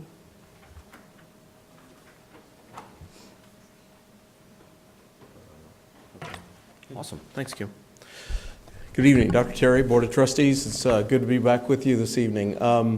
Before Kip gets started, I wanted to thank you again for the opportunity to let us help you with this, hopefully manage the growth in a fiscally responsible way. We're really happy to be part of this with you. As you recall from Smith and Ray and the FLA projects, the projects have really 5 big phases, and really this is the first phase. It's schematic design. We've really kind of come back to you as a kind of a checkpoint. Schematic design. We've had a number of meetings with staff, campus principals, district as a whole. So really to get to this point, we really gather information and then put it on paper in a schematic, really conceptually kind of thoughtful way. And then we just kind of come to you, and we're really at the same time budgeting with the Gallagher team, looking at costs and relative to the budget and such. So a lot of that work is going on. So really we're here to ask for approval to move forward to the next phase, which is design development. You'll see more detailed renderings at that point, more really thought into what goes into these projects, and then you roll into construction documents and then construction. So with that, I'll let Kip kind of walk us through, and we're happy to answer any questions that you might have. Good evening. It's always nice to be back here. I'm going to kind of jump right to the site plans. There's a little bit more information in your booklet, but I'll kind of go page by page here to kick us off. So all of the people that work on these projects, this is just a small portion from our side as well as the district side as well. Kind of an overview of what we're trying to do and some of the detailed information that we've started to develop for all of the different consultants and things that we work with, trying to keep things moving forward for us and to help the contractor in the cost estimating piece. Again, our program that we've developed to get us to the numbers that we want. Again, we looked at not only the exterior addition, but also interior renovations, and that's really what we're going to talk about tonight. So I've taken these alphabetically. I'm going to look at the site plans first. We've got these two, what we think is a pretty good scale, so you can kind of start to see the relationship of the new addition, the relocation of some playgrounds on these campuses. So Blackburn is the first site that we've listed. This is the 10 classroom addition. Approximately half of that space, and we'll get into this a little bit more, will be our shelter. And then again, the extension of the fire lane to meet the fire department requirements around Blackburn. If I go too fast or you need to interrupt me, just let me know. Crosby, very similar. As a matter of fact, Blackburn, Crosby, and Henderson are all very similar in their layout. Lewis is a little bit different. But again, the new addition, the playground relocation, and the extension of the fire lane at this campus as well. These two schools, things fit very well. Henderson's a little bit different, where you see the addition's a little more offset than the other two. But again, the relocation of the playground, some other things we need to take a look at on that site as well that we will address in the design development phase. And in every case, we're trying to keep the fire lanes active because the fire department is going to require us to do that while the addition is being built. So that'll be one of the first things you'll see go on the ground. At Henderson also, we're trying to increase the off the main road stacking space. So we're starting to look at some additional paving there. That is probably going to be an alternate on this one to see if we can afford it and see how much we can afford at the end of the day. So we'll keep working with Gallagher Construction on bringing those numbers back to you at our next meeting. So as I mentioned, Lewis is the one that's a little bit different. The addition is actually going on the opposite side of the building from the other three. It does interrupt some of the parking there that we're going to have to replace. And again, it will require some extension of the paving and the fire lane here as well. So this one's probably the least developed in terms of what we're going to do with the parking. We've done some preliminary sketches. Those do fit, so we can make it work just fine. We're just a little tight on the south side of the site in terms of property availability. Floor plan wise, again, this will be, they're all in here, but Blackburn, Crosby, and Henderson are all very, very similar in the layout. At the very top, in kind of what I call the peach color, is where the new office suite will be located. You remember we're going to renovate the existing area and expand the library and create a nice hub space there. So in the center of the building, you can kind of start to see the expansion of the library, the hub space, the collaboration spaces, and I do have a blow-up of all of these areas that we can look at in addition. And then down at the bottom, as part of the base bid work, obviously, is the addition. So I'm going to flip through these three and get maybe to the, again, Lewis, very similar. Again, the addition is on the opposite side of the building. So just to kind of give you an idea of how the new office suite will lay out, the secure vestibule will be down at the very bottom in the light gray. You'll see that better on the next page. But then what we're trying to do is reroute traffic. Once you enter the building, keep most of the people on the exterior of the office suite and provide the secure entrance that way. So if they need to come in the office, they can, but if they don't, they can go on into to the main building a little easier. Size-wise, this one mimics pretty close to what the existing office suite has. It's actually a little bit larger, and we've created some more office space as the campus grows and additional personnel are required with your larger facilities. As Gary mentioned, we've met with the staff at all of the campuses as well as the administration, and we think we've come up with a pretty good solution to this office suite. This shows a little bit better location of the secure vestibule. You can see that we've changed the way the storefront is on the interior of the building. This allows people to check in at the office and then enter the building, and what this really does is free up circulation within the building itself, so you don't have to go through those secure entrances to get from one side of the building to the other. The flow should be much improved here, and again, you can see the hub, or what used to be the library we're calling the hub, is actually much larger. We've captured the two current computer labs and turned those into classrooms to replace the ones we're taking for the administration wing. And then we're creating some small collaboration spaces on each side of the hub as well. And then last but not least, this is a pretty typical 10 classroom addition. And we do have the necessary restrooms, some more office space, again, with the growth in staff that's going to be required at this campus, as well as the support spaces that go with that. So the area to the right on this particular campus, and this could be any one of the three, or any of the four actually, is the area that's designated right now as the shelter space. We have meetings scheduled with the city this week and then with the district as well to start our in-depth discussions on the shelter portion as well. So that's kind of our next step on this stage. We're looking forward to getting the city up to speed on where we are, and that meeting will actually take place tomorrow. And then just a first look on the exterior of the building. This is, again, looking around the corner from the main entrance, just kind of gives, it's going to be a pretty basic addition in terms of that, but because it's a shelter, we've got to be pretty careful with how we build these and the requirements to make those withstand the tornado.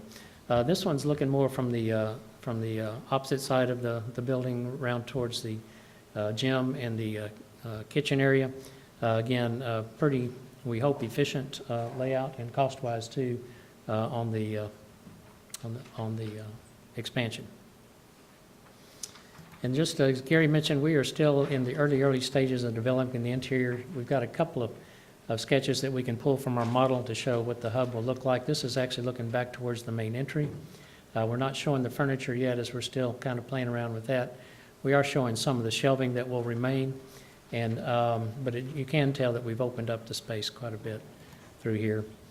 And then this is kind of looking from the main entry back towards the back. We've kind of created a small learning stair back there, kind of a reading area it could be. And then what we're trying to do is open up the not only the hub, but the collaboration spaces with lots of glass so you can kind of see throughout the building, and hopefully get some interest when people are walking by, not only the community, but the kids as well going through there. So I went through that pretty quickly. I don't know if you have any questions or comments.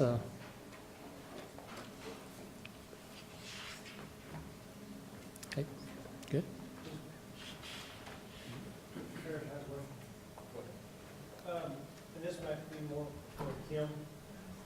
What was our targeted new capacity with this? What are we're taking to roughly 600 students to? About 900. Yes. We are going to, I should have we're mentioned targeting that. 900. 900, yes, sir. Thank you. Okay, Thank you, Keith. thank you. Very I have quick, one more Board. question. Oh, yes. Could you clarify for the board, just, looks like you're using about 2 classroom spaces for the office suite, so we truly netting 10 new rooms? Because you're giving up some to make the office suite. Correct. That is correct. Right now, the 2 computer labs that are adjacent to the library will become regular classrooms. So it will be a net gain of 10 classrooms. Those are specialized rooms now that will turn into regular classrooms. Do you see the side, the 2 side areas are being replaced by the 2 collaboration spaces. That gives us a net gain of 10. Any further questions? We'll go ahead and just give you a reminder on Criswell. As I said, that is just truly some changes to the interior. There's really 4 areas that there'll be some minor construction. This is currently some very small areas and a closet on the back end of the library that will be converted. This area down here is a large open space called the Mustang Room. It's kind of a gathering spot that will be converted. This teacher's lounge will turn into a classroom, and then there's a small area over here. So they're highlighted in yellow, the places there will be actual construction. And then by converting that lounge and giving the teachers a new room, these are the 4 areas that will actually become classrooms. So that does add an additional 4 learning classrooms or learning spaces in the building. And that remodeling, the internal remodeling is going to start the day school is out. So that will be set to open next school year. Okay. The next portion we're going to talk about is land acquisition. I'm actually going to ask Dr. Rob O'Connor to come forward and talk to you about 3 different land projects. Good evening, school board. In the short term, near short term, obviously the expansions will work, but a little bit further out, several years from now, we'll need to start building new buildings, so we're thinking about land acquisitions and potential future sites. Devonshire, I'm trying to get to the map. Devonshire we have a contract in hand for Devonshire and Gateway, and I'll show you those 2 pictures. But they've donated sites, so we've set a very high standard in wanting sites that are truly donated to the district at no cost out of pocket for the district. And we've worked since the summer where we issued RFPs to all the potential builders in the area, asking them to meet, quote unquote, our standards for potential future sites. So we're excited to see that Devonshire and Gateway have met those standards, and I think later in the agenda we're going to take action on some of those.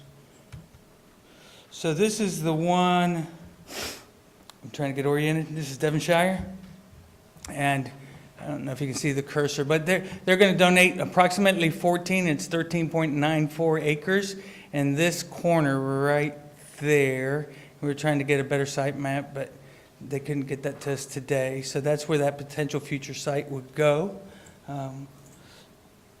And Gateway is off of 1641, coming into Gateway Parkway, and it's right there. This is the site. It's about 16 acres that they're willing to donate to us.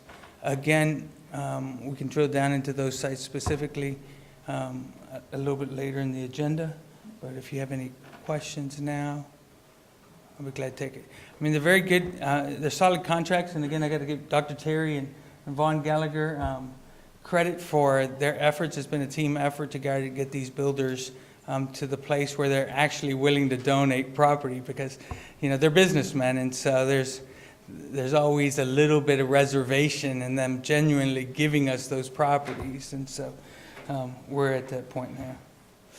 And then the land purchase, again for future sites, gives us maximum possibility. And again, I'm going to ask Vaughn to come and talk about this when we drill down. But I know it took a team effort to get this site acquired. Again, later in the agenda, the board will take action on it. But it's about 230 acres for future development.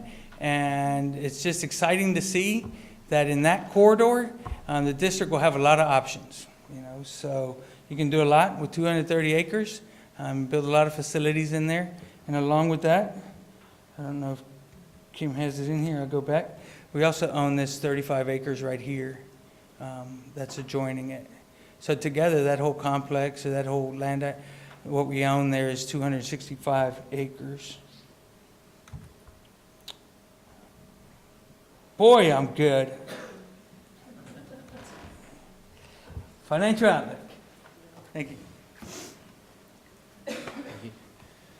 So we just wanted to kind of just take a look at kind of where we have been over the last 4 years and with our debt service capacity, kind of some of the things that we were looking at back then, and then kind of compare that to what our outlook is today. And just kind of by way of review, if you'll remember 4 years ago, at that time the country was coming out of a financial housing mortgage crisis of pretty epic proportions, and as a consequence, there's a lot of foreclosures.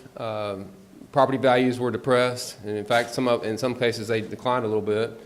And our student growth in the district had really slowed down compared to what it had been in previous years, because the building had pretty much stopped, or what was going on was just finishing up some developments that kind of had already had some infrastructure on the ground, and it was much slower than it currently is right now. So just 4 years ago, when we were looking at that and trying to make some assumptions, we were thinking our property value growth, or modeling our debt at 2.7% average annual property value growth, and student annual growth of about 230. And so when we were looking at that, we had the challenges is that at a 50-cent tax rate, that's what the statute says that we're allowed to levy, unless we can go over that with an unlimited tax. But in order to do that, you have to pay all the money that's listed in that pledge, Tier 1 pledge that's in those bond covenants. So. But doing that, to modeling that debt, there were instances in here where, in order to make those debt service payments, it was going to require 70 cents, up to 70 cents on our tax, at that tax rates that we were projecting, or the property values that we were projecting at that time. And so we were, looking at deficits in the debt service fund up to $6 million, with our property values growing at that marginal rate that we had established there. And so from that point, we were looking at, interest rates were really, really low, and we've been refinancing bonds for the last 4 years and taking advantage of those interest rates. We've also, with our excess debt collections that we've been fortunate enough to collect over the last couple of years. I think this will be the third year coming up in August that we've actually paid off debt early, left our tax rate at 50 cents, and that excess capacity. We paid off that debt early, and so it's allowed us to buy down our debt service in any of those years and make room for the future, plan for the future. And so fast forward that to today, the last 3 years our property value growth has averaged about 15.5%, and that makes a lot of difference on the amount of money that you can raise with your tax collection or your tax levy. So. We also, if you look at the last 3 years, we've actually, on average added about 548 students to our district. So a lot different than it was, our scenarios were 4 years ago. And so as far as future growth goes, there we go. We're looking at assumptions that at 4.9% on average, that's still, we feel like that's still low, but that would account for residential growth, and we do feel like there's going to be some commercial growth to go along with that, but that's fairly conservative at this point, based on the recent past of 15.5%, and we're working with demographers, and they're projecting, on average over the next 10 years almost 700 students year over year. So when you lay that out together and just kind of look at this compared to where we were at in February of 15 compared to today, instead of running deficits of almost $6 million in some of those years, we're actually, down there in 2025 at a 50-cent tax rate we could actually, have a capacity of about $5 million, a little over. So we're very, very good shape compared to the past. It's amazing what a lot of property value will get you, low interest rates, refinancing, and taking advantage and paying off debt early will get to you. So happy to report tonight that we do have good news. As those spreadsheets show, that we do have bonding capacity for future facility needs, and we feel like these are fairly conservative estimates. If we were growing 15.5% and we're projecting just shy of 5% year over year. And we already know we've got Goodyear plant coming online that's going to add some additional capacity, tax collection capacity in our district. That's not modeled in that growth analysis. So anything that we get in that commercial development will certainly help us service debt for the future. So great news for us as far as the picture that we had 4 years ago and compared to now is much, much better. So I think to really sum up our master planning, we have done as much additions probably as we can. We've used all of our past bond money to expand our campuses as much as we can expand them. But we're very excited through our land acquisition and our taxing capacities, John just shared with you, to know that we will now be able to look at new construction in the future in Forney ISD to carry us forward with that Forney focused vision. So any questions at this time on master planning update? Any questions from the board? I had one. This is for Dr. Terry and for Mr. Chase. We all heard Mr. Bell talk about the two major issues in Austin, property taxes and school funding. And we heard him say the same thing we've heard before, is those two combat each other. Our finances look better now because taxes that we received and has grown over the last few years. But if they go the other direction, start compressing our tax rates, what does our projected 4.7% look like if that goes to 2%? Just to pick a number. Well, it's. I mean, that's a good point, but I think part of the deal, the major focus on the tax rate, I think compression would be on the general fund side and not on the debt service side, and so, I think more likely than not, what you would have is, rather than have that 10% appraisal cap be 10%. Maybe it's backed off to 5% or something like that, and that would definitely not be awesome for us, but I think at this point we've already really kind of got a lot of that double-digit gains in property values that we've got in our existing. It's already kind of baked in our cake. I don't see that we're going to be gaining 10% appraisal increases. I mean, I think we still have a little bit of that work to work through for this next year. But after that, I think, it's starting to level off a little bit. And so what it'll do for us in the future, I think the compression on the M&O side, it's whatever they do there, surely they're going to supplement that with additional state resources, kind of like they did it back in 2005. But I don't think on the INS side, they're not talking about doing any kind of tax compression on that I've heard. Right. Yeah.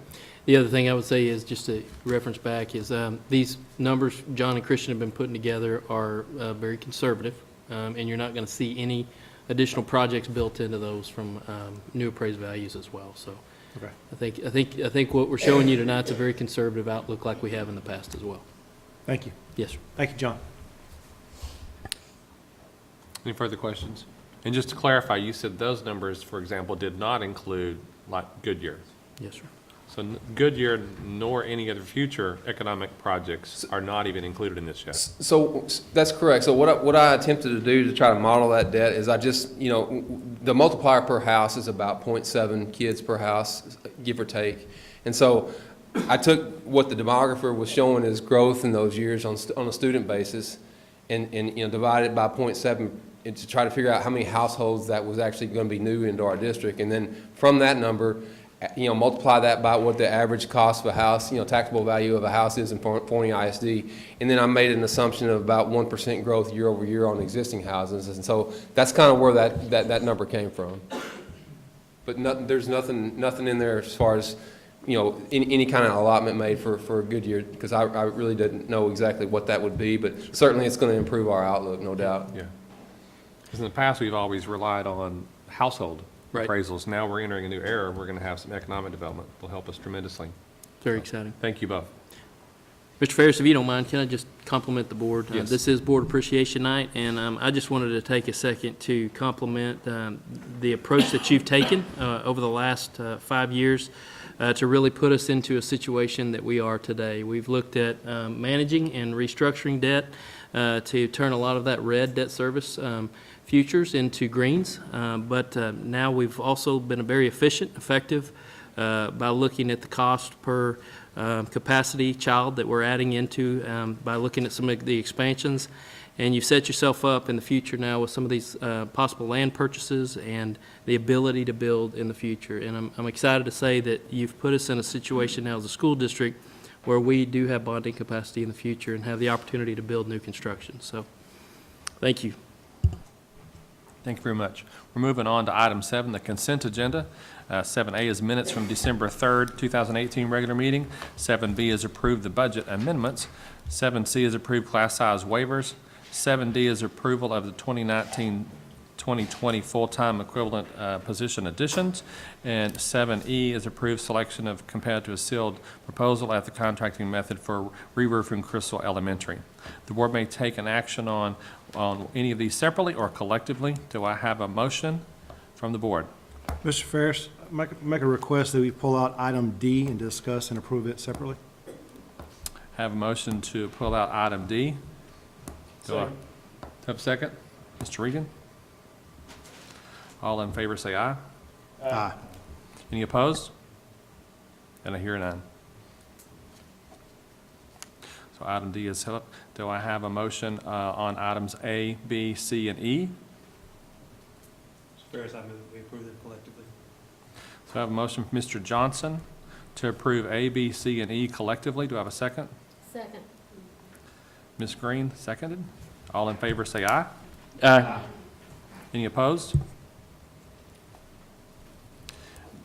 Discussion on item 7D. Have a question on that? I do. Mr. Chase, if you don't mind, you actually answered one of my questions earlier, but I want to compare. So the 81 positions we're looking to add gets us closer to a 10-to-1 ratio, overall ratio, which is our goal. But that's assuming that a roughly at about a 5% growth next year of 640, 650 students, where we saw 9+% last year. So these numbers are conservative. Correct. So that's correct. And one thing I would point out, so last year, growing at 933 kids, you know, we should have added about 93 staff members last year, and we only added like 76 or 77 if my memory serves me right, and something like that.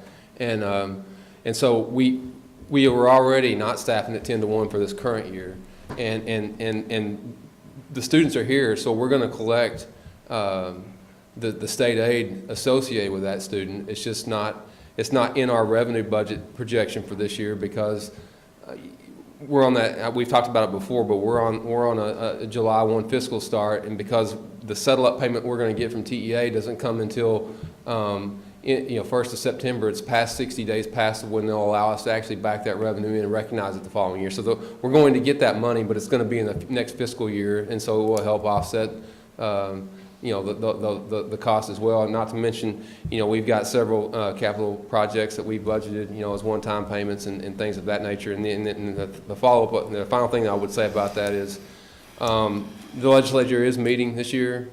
For all the things that we've heard, they said that they were going to try to fix the funding formula, which I assume that means passing some more money per pupil to us through the funding formula. We'll see if that comes to fruition, but should they do that, that'll also help offset any costs that we have for these positions.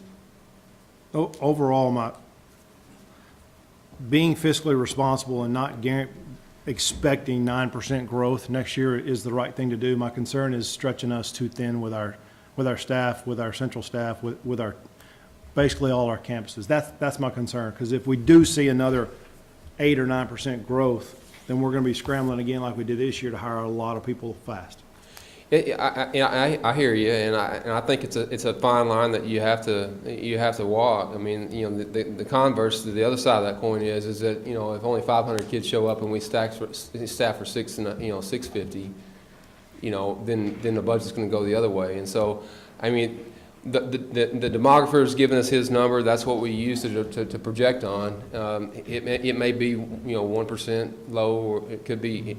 They try not to miss it by more than that. I think this year was 2 or 3% low, which is not good. But the best decisions that we can make right now is to go off of what they're showing us, and that's the number they gave us for next year. And if it ends up being higher than that, then you're right. We'll be trying to figure out what we're going to do in order to serve the kids that show up. Mr. Carroll, I'd also just remind the board that we're in a biennium, and our goal right now is to come to you, especially as early as we are in January, with the biennium just beginning with very conservative numbers. And that's why we use the ratio of 10 to 1, so that at least, maybe that's not our goal, but it's at least a measuring stick that we have from a conservative standpoint. And we can always come back to you, and it's very possible, once we do receive better revenue projections from the state, that we may come back and ask for some additional FTEs at that time that may support some of your concern with stretching our staff. One of the other things I would point out to you, of the 81 positions, we really only have 2 central office staff, and so our focus is on the support of our campuses within those 81, and to ensure that they have what they need at the campus level. Okay. Yes, sir. This may be more a question for Ms. Morsak than Mr. Chase, but I'm not certain. I mean, you're watching this though, right? I mean, every month, we see in March that the projections are going to be off. It's fairly easy to come back and get additional positions approved at that point in time, right? Certainly, yeah. I think I don't know that.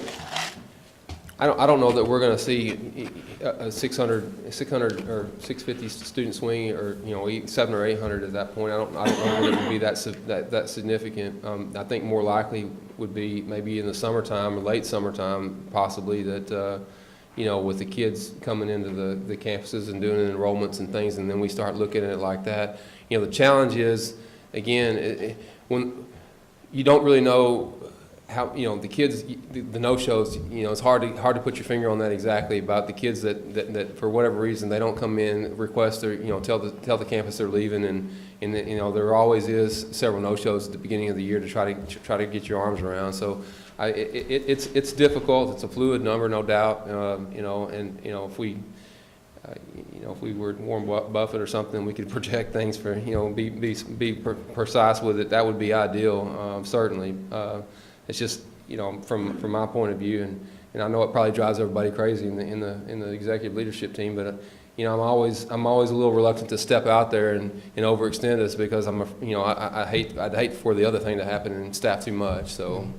Yeah, and I was just thinking, you said that it's been 100, 104, I can't remember what you said, since the October snapshot, and 40 since we came back from break. So I mean, this is something we're watching. So if we see that it's ramping up faster than we are anticipating, we can fix it. We get enrollment reports every week. Right. I mean, every single week, So, and we're all during our executive leadership team, and that's why Kim knows there's we added 40 over the break. I mean, we're all looking at it, certainly, and those 40 kids, incidentally, I mean, that snapshot to snapshot the number that we're looking at, it does include growth from November 1st of this year, when the demographer, when he does his projection, is from November 1st to the following November 1st. And so, we're certainly on our way to, meeting that 650 goal, and it may exceed it.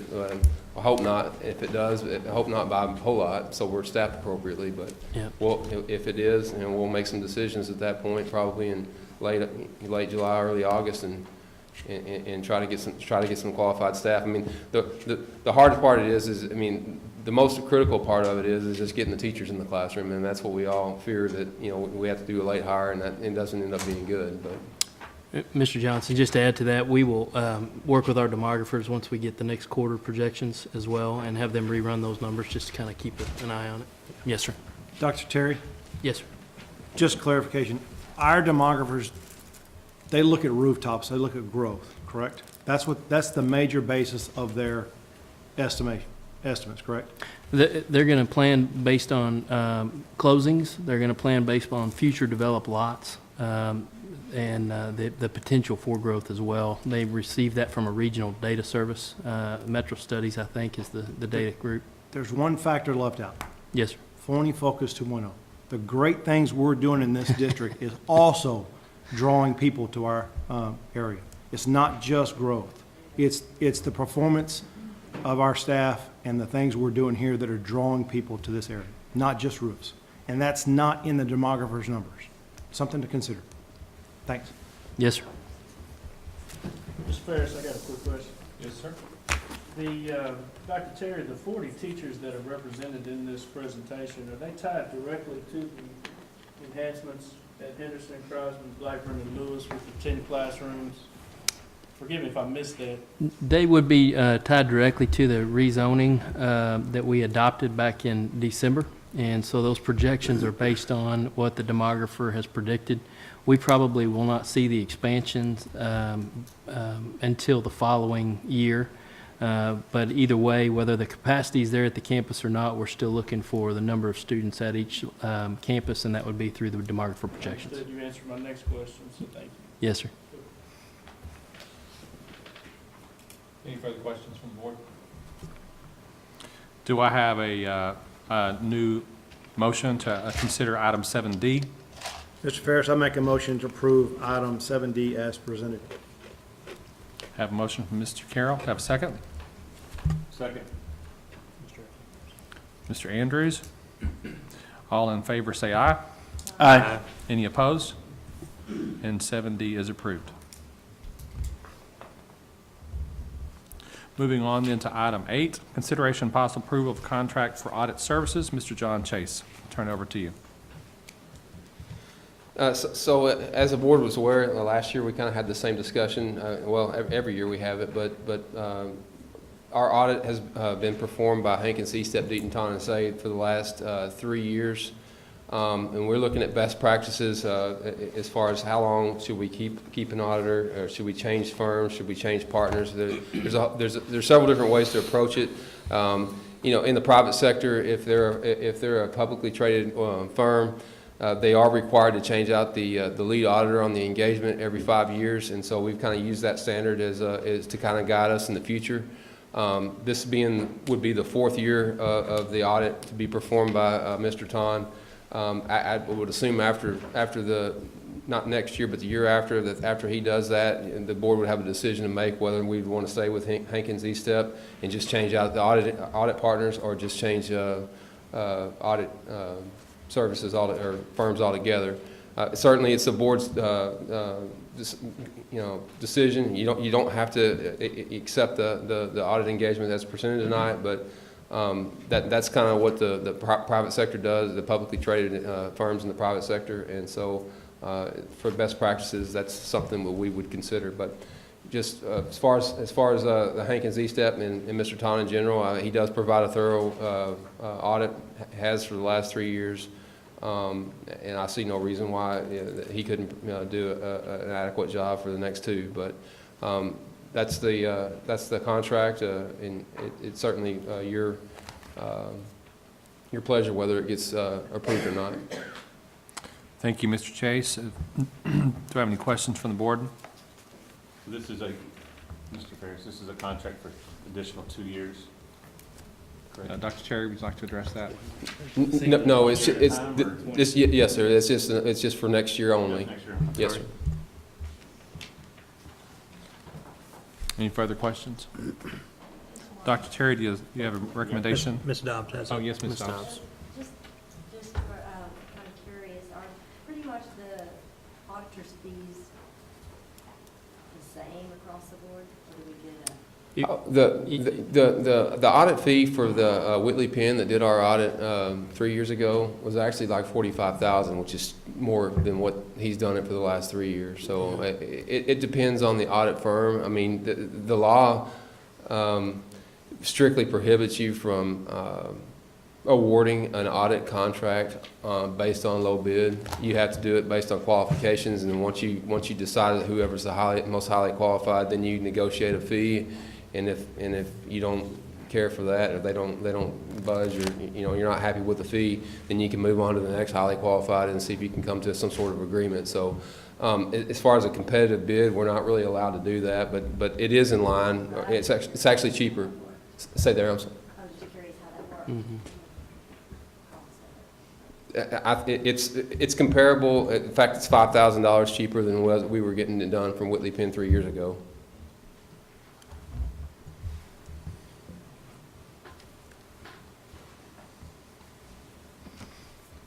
Any further questions? Dr. Terry, do you have a recommendation? Yes, sir. We've had very good relationships with the audit service that we've been utilizing, and therefore I'd recommend that we continue that for another year. They've been very good to work with and very thorough in their data analysis. Thank you, Dr. Terry. May I have a motion from the board? So moved. Mr. Andrews, may I have a second, please? Second. Ms. Dobbs? All in favor say aye. Aye. Aye. Any opposed? And I hear none. So it is approved.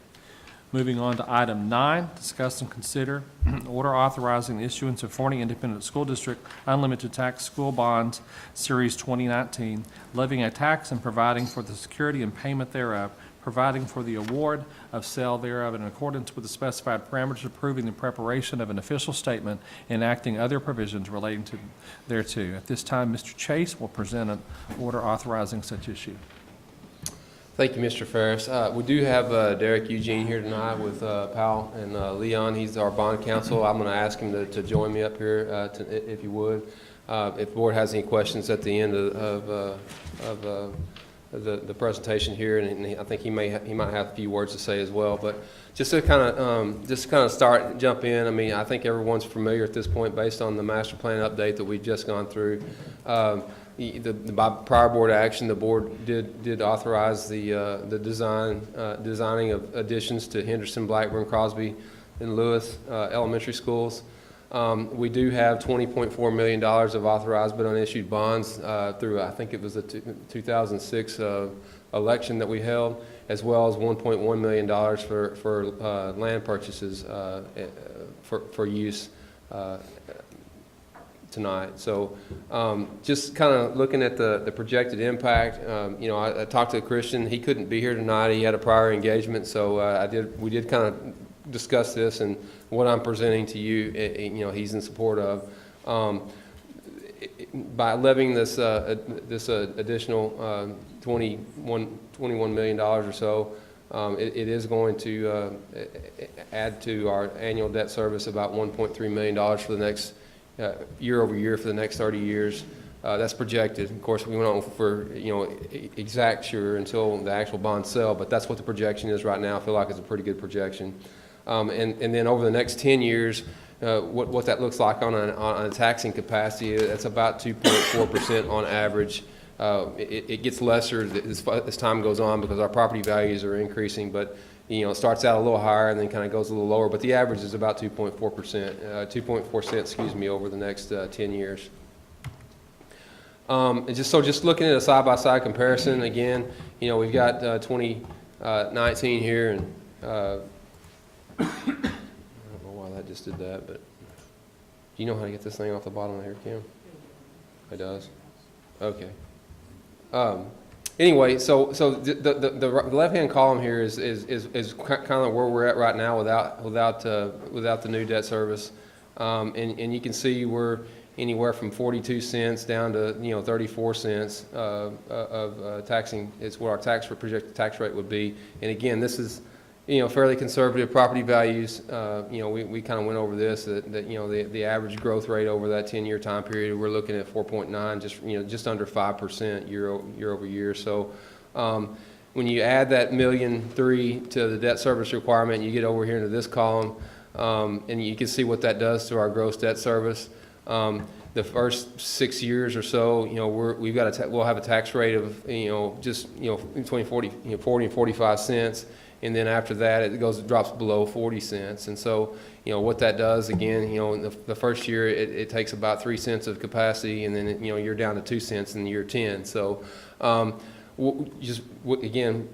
really want to stress that, 7% for next year, that's based on 900 student growth, and again, I talked to you about how I kind of developed into that, that growth percentage, but, it very likely could be higher than that, probably will be, and, anything that we get that's higher is going to increase our bonding capacity, and the final point that I would make is the board has been very open to, and I would suggest and, wholeheartedly encourage the board to continue to do this, but you can see that we don't have we can service this debt going forward with a tax rate of less than 50 cents, and I would encourage the board to do what we've done in the past years and just leave it at 50 cents, levy that, increase those debt collections to go out and refund some call some debt early that's callable and pay it off, and because it's only going to help us, with building and bonding in the future, and so. Whatever we can get in order to mitigate some of the debt service that we have down there in our schedule, the better off we'll be for future development. So that's what I've got. I mean, you have that order authorizing the issuance of bonds tonight. It was on page 44, starting at 44 in your book. It does authorize the superintendent, myself, the board president, vice president, or secretary in our absence to execute this transaction under the following condition. As long as the true interest cost on the deal is not more than 5.5%. And so if something happens and we can't get a deal with 5.5% or less, then the deal will basically be off, and we'd have to come back to you and get another order authorized in order to do this. So Derek, I'm going to let you have anything if you'd like to say anything. Thanks, John. And Derek Eugene with Powell and Leon, good to be before you again. And we've had the pleasure earlier, now we're taking care of business. And this is basically the final step in a journey that began about 2 years ago when we looked at the unused, authorized, but unissued debt available from a 2006 election. So last year we issued a part of that with a refunding, and then this year we're issuing the rest of it. I believe it's about $21.5 million. We'll be issuing the rest of that to accomplish the projects that were discussed by Gallagher and HLA. So this is going to pay for those projects, these bonds that are issued tonight. So I think we've been through this process before. Basically, it's a couple of documents that will get signed that kind of kick off the process that we have to use to present to the Attorney General's office in the form of a transcript, because they approve all the bonds that are issued in the state of Texas. And so this is, as John describes, it's a parameter bond, that parameter bond order that once you adopt it, it's going to give certain authorized officers the authority to finalize the transaction. So if you have any questions, be happy to answer them, or wait till you have an opportunity to vote. Thank you, Mr. Chase, and thank you, Derek Eugene. Any questions from the board? Mr. Ferris? Yes, Mr. Johnson. John, those tax rate projections on your chart, those also don't include any of the Goodyear facility or any of that coming on? No, sir. No, the only thing that's got on here in this column, it does have, by board action in September, I believe it was, we were given the authority to go out and call some debt. I think it was $2.4 million that we're going to do an early call on. And that's in that 2019 number that we're going to. That's kind of why that takes kind of a dip down whenever you see that, which it'll probably go back up if next August we decide to levy the tax again. But it includes that plus this new money issue in that scenario. And it is, these numbers right here are the same percentage, same percent numbers that we discussed back in the master planning. It's all based on residential growth and not commercial.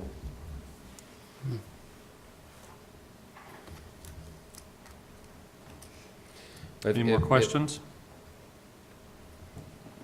If not, our recommendation is that we approve the order as presented. You've heard the recommendation. Dr. Cherry, do you have any comments or further recommendation? No, again, I'd just say that, we've really squeezed this one dry, and we've worked really hard. Derek is laughing because he and I talked about it earlier. Approvals from 2006, and we're still building capacity within the school district at about 50 cents the cost of new construction. So I would compliment you for really being efficient with the tax dollars, and definitely recommend that we approve the issue as presented. Board, you've heard the comments from the administration and from Dr. Cherry. Do I have a motion? So moved. Mr. Johnson? Yes, sir. Do I have a second? Second. Mr. Andrews? Have a motion and a second to approve. All in favor say aye. Aye. Any opposed? And I hear none.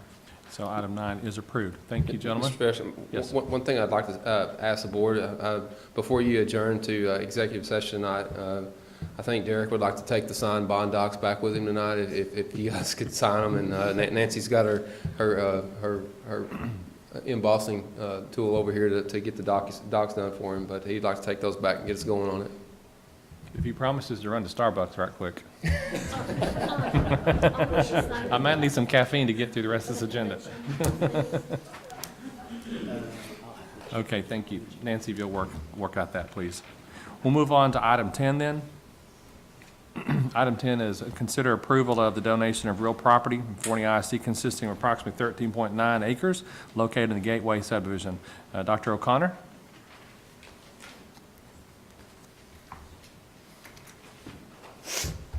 Back again. Back to the donated properties. I think we're starting out with Gateway. The 13.94 acres, 14 acres that they're issuing to us.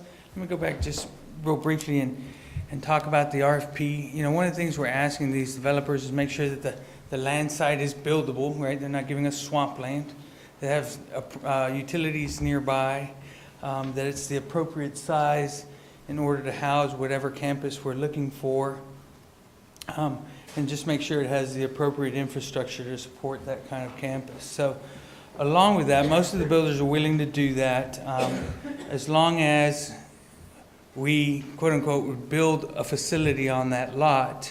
Both of these contracts have a buyback provision so that if we don't build within the next 7 years, then they're have the ability to buy those properties back at no cost. They're donating it to us at no cost, and they're able to buy it back at no cost within a 7-year span.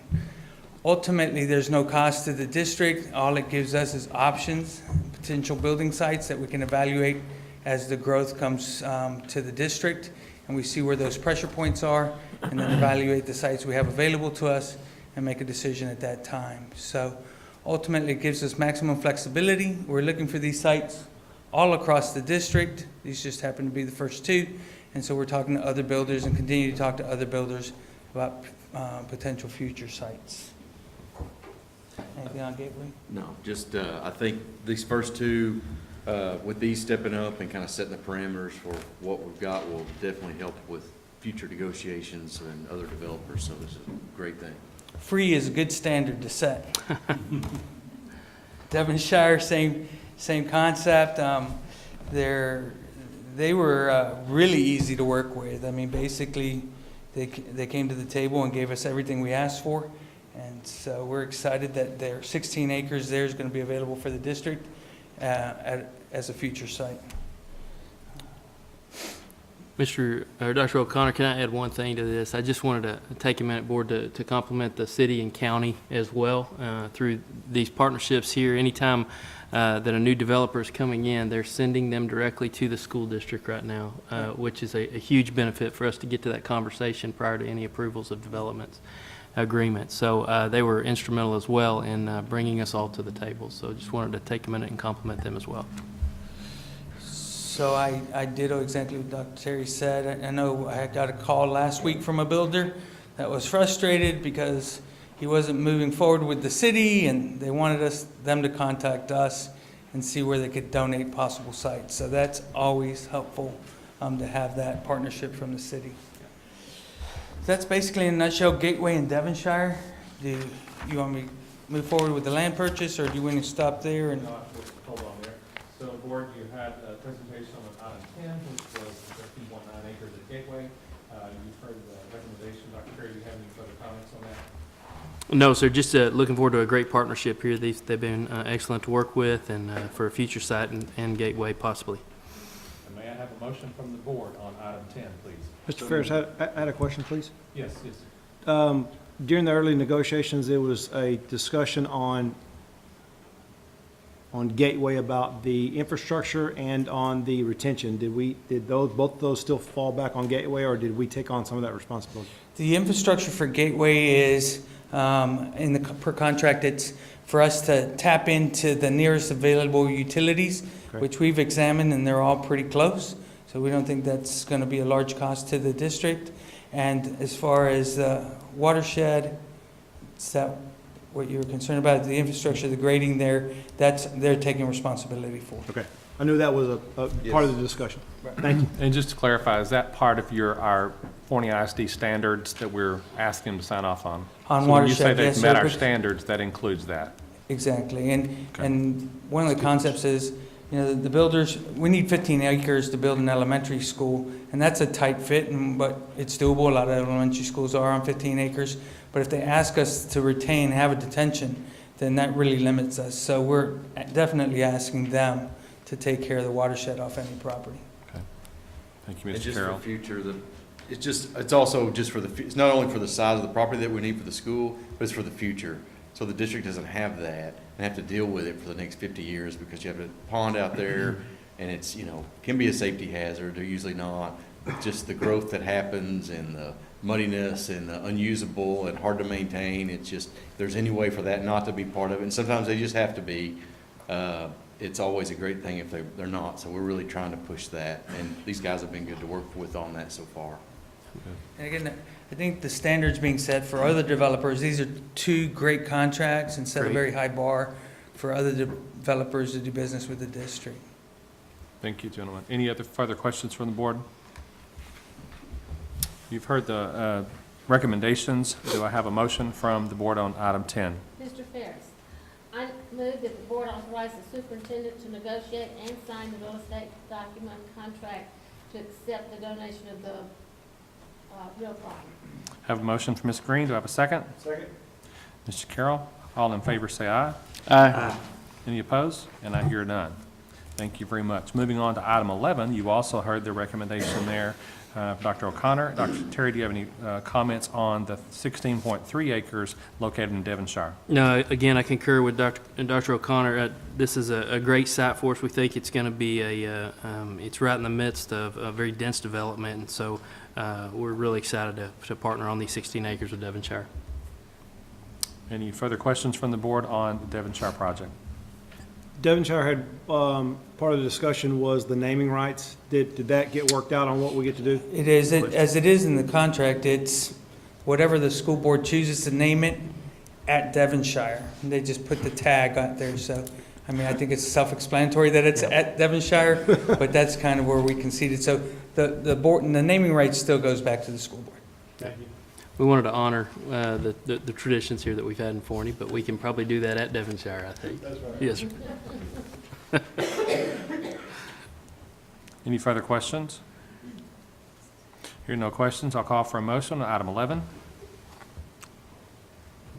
President Ferris, I vote to approve as presented. Have a motion from Mr. Regan. Do I have a second? Second. Mr. Johnson, have a motion and second. All in favor say aye. Aye. Any opposed? And I hear none, and so it is approved. Now move on to item 12, discuss and possible approval to purchase a property consisting of approximately 229.3 acres described as Kaufman County Appraisal District property and located in abstract number 286 out of the Lopez survey. Dr. O'Connor? Again, Vaughn was very instrumental in coordinating the purchase of this property. We were excited as an executive team. We were really searching for property that was large enough to give us multiple options across the district, and those are limited. You know, as growth's coming into Forney, large properties are hard to find. So we were excited that we found this property, and it's actually on the west side of town, could help offset some of the Lewis growth.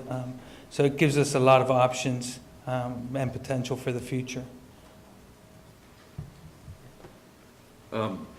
We've worked through the process. We've just tried to explore different options with the property. I think it's just as I said previously, I think it's a great tool for the district to have for a long term to be able to open up lots of possibilities for different opportunities. So that's gone well. They've been good to work with. We moved through things. So gone through all the due diligence, so that's how the process has gone so far. Again, just what he said, it really is kind of a gem to have in your back pocket as you grow. It just gives you a lot of options. So finding this property was instrumental for the district. It's great. Questions? Any questions from the board?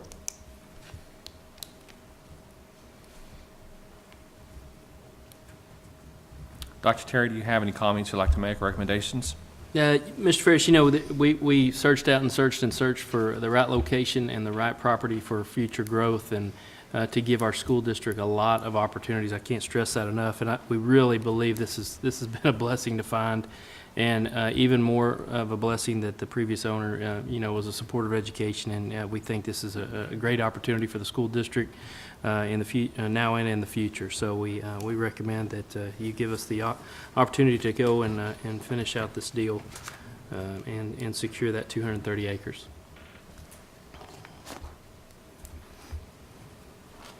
Thank you, Dr. Terry. Any further questions or comments from the board? Do I have a motion on item 12? Move that we approve the purchase. Mr. Johnson. I have a motion for Mr. Johnson. Do I have a second? Second. Andrews. Mr. Andrews, thank you for the second. All in favor say aye. Aye. Any opposed? And I hear none, and so it is approved. Thank you very much. I appreciate you gentlemen, all your work to get us to this point, and it's exciting days in Forney ISD, so thank you so much for that. Moving on to item 13, it is closed session. At this time, it is now 9:23 p.m. and we'll convene into closed session pursuant to Texas Government Code, Section 551.074. Thank you very much.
Yes, sir.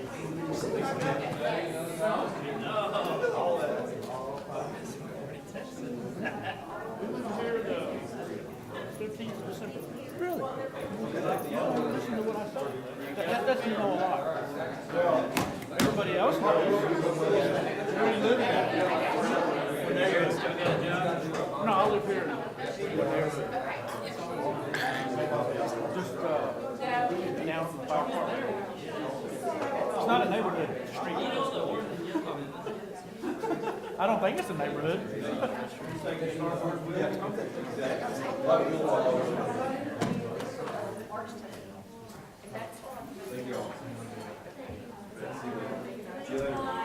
Take care. Bye, bye. Good night. It was the best part of my day. Yeah.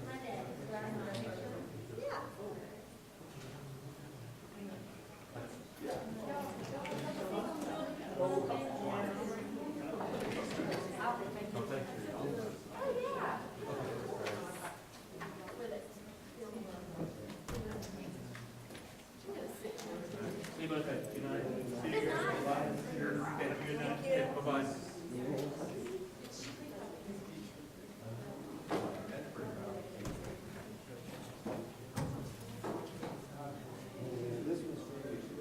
You want the seal on these also?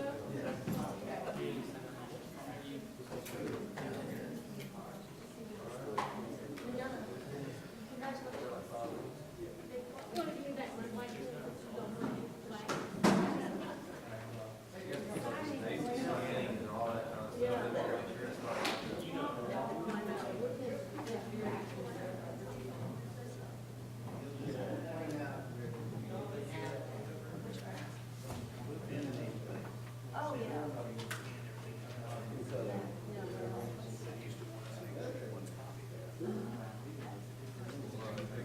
Back in my military days, they only wanted to do it sign black. It wouldn't, you didn't blue, it's like, sure, they would not take it. Well, the issue of it, like,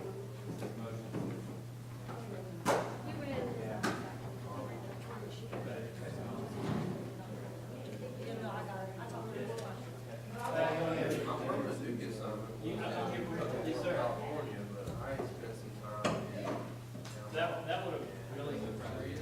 yeah. As much as she loves you. Well, and so I'm glad you said that, because she was like, does he think that I'm like, I'll volunteer?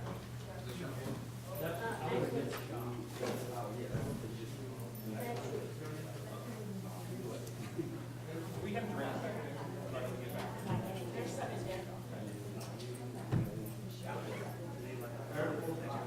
Thank you. As assumed. Yes, sir, thank you. I'll see you tomorrow. Okay.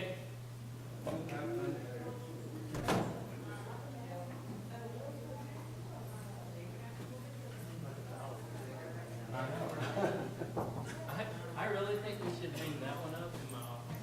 Which one? The one that says thank you for being our superhero, that has all their heads cut out. Oh, how cute. Yeah. Yours, you're Batman. Oh, not in. Oh, I made the list. Okay, you're on there. I'm the Hulk. We'll take those Reese's Pieces out of Christopher's thing. He doesn't need them. Okay.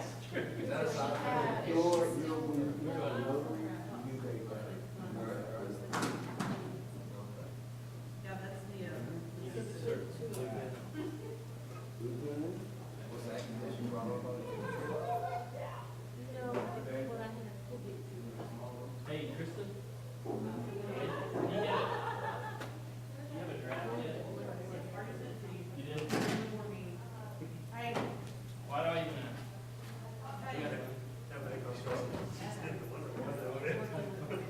Yeah.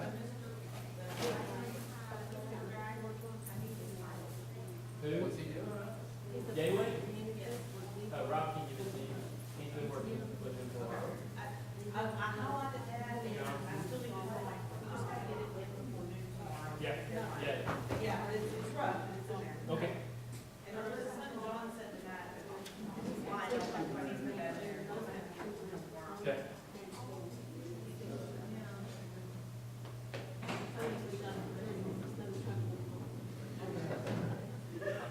If that's the way that works, then I'm thinking Justin's trying to run me the heck out of Dodge too, then. He turned 65 this year, and I tell you, I'm talking about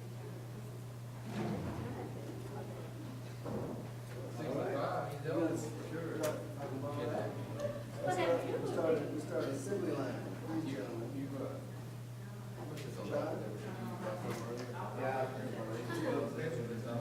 I'm signing again? Yep.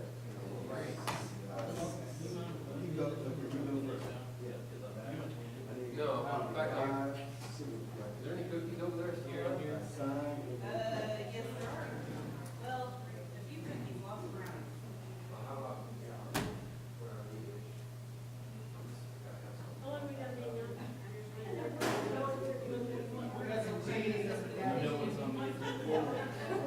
Hey Larry, I'm gonna come back there and get some tea as soon as I'm done. Or if it's in the kitchen, I'll go to the kitchen and get it. I just want ice. There's some ice in that room. Good.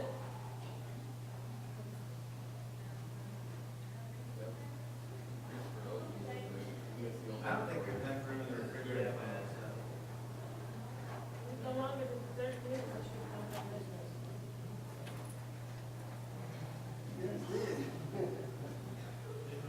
I just thought, I was anxious about signing that stuff, because the first one I saw had ordinance on there, ordinance thing on it. Yeah. You got that, thank you. Johnson, Hey, dress, you can get started. There's a sandwich over there. Okay.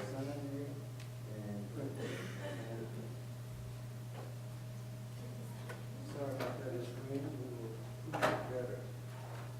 well, just know, you've got compulsive reader. Teacher on the board. Compulsive reader. I ran as teacher for Lord, because I thought we needed a teacher here. I always thought it was to give the view from the classroom, not to check your paperwork. I'm not grading those anymore. I'm not grading those. I'll take my, carnival. My daddy was snuck in, now he's born in 1914, so you can imagine. He snuck into the classroom and got in the bottom desk drawer and pulled out the teacher's copy roll and drank it off. The rest of the students wouldn't have to drink it, it's punishment. I was asked, Daddy, did you stay home the next day? Because you couldn't read the rest of it? He said, we have an outhouse. Didn't matter where you went.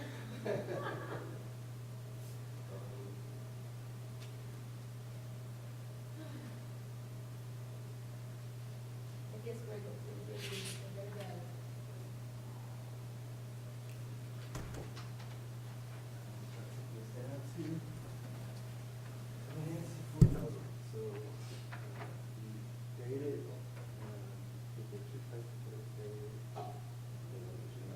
Okay.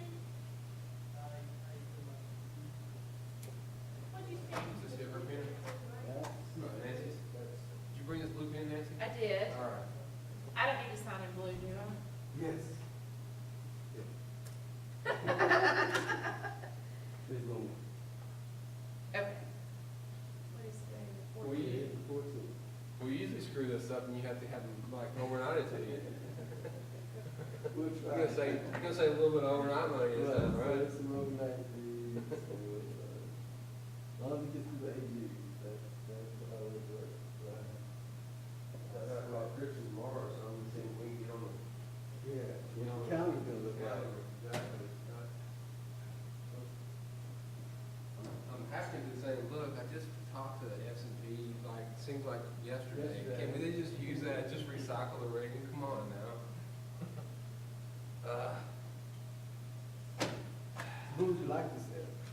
Was that? We're middle of January now. Sooner the better as far as I'm Do these need concerned. the district seal also? Yep. I can do that.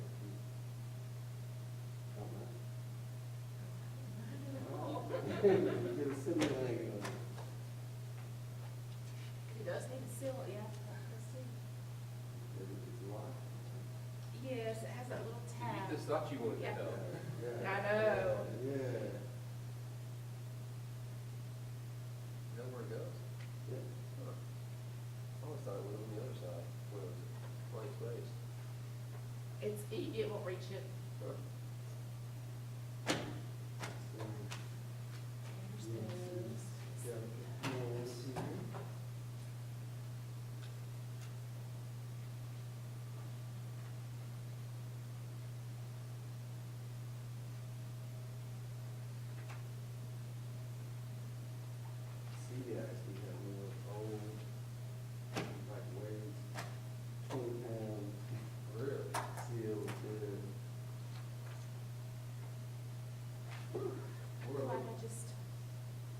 Feel like you just spent.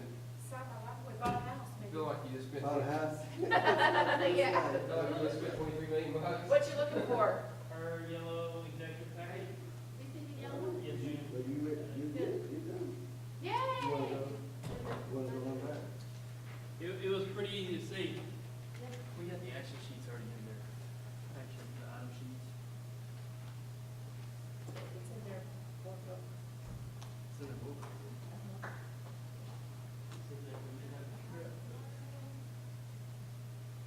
Wait, the script is on her sheet that she takes in, is where the script is. Those action sheets is past the closed session part.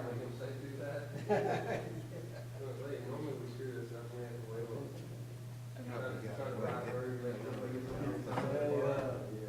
Okay. Mario, she said Justin was gonna turn everything off. Okay. No, it's not recording, so leave it on, it doesn't say to turn it off. Larry, I was showing you something. It's not recording right now, is it?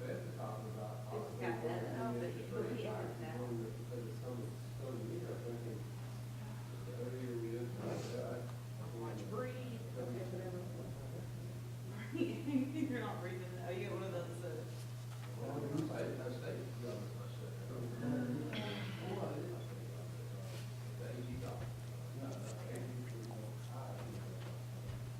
when I get here in the morning, I'll be in it.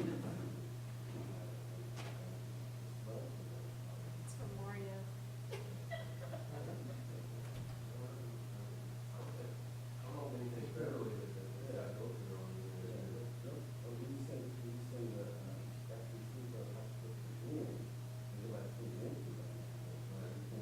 Unless we have to send over the president back to go. If before the wall gets constructed, we might be able to slow down there, but. What a train wreck, man.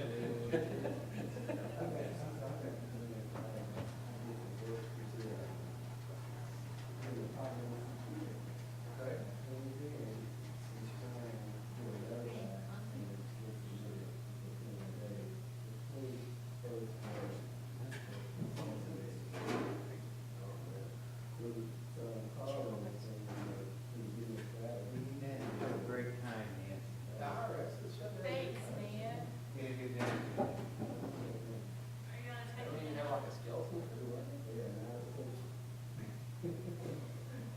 Good, I'm glad to know that. It's like next time I call and they try to find me, it's like, look, you're not essential, shut up, you're on my back.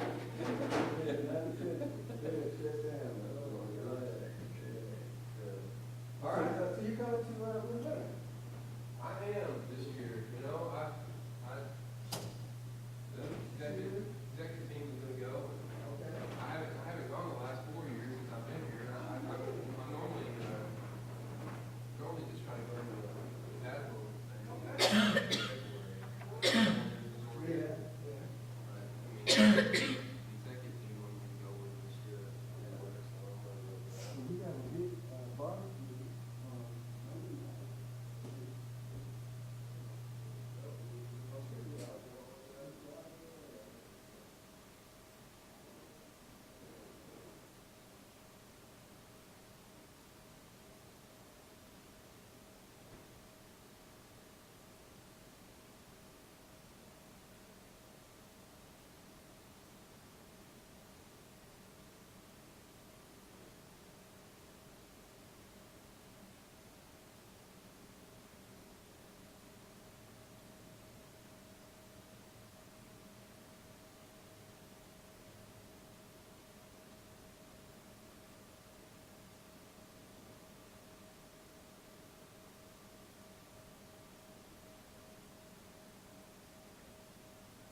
know if I need to move while I'm shoving the sandwich in my mouth. Well, I can turn it on real quick if you want me to.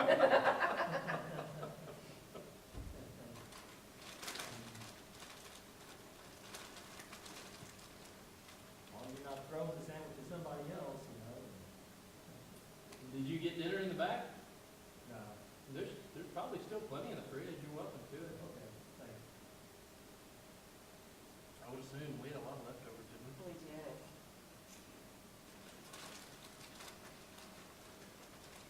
I just don't think they ate. I don't think everyone ate.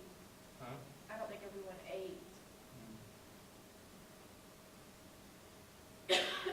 Saw some kids grabbing some food and everything. Oh, good, good.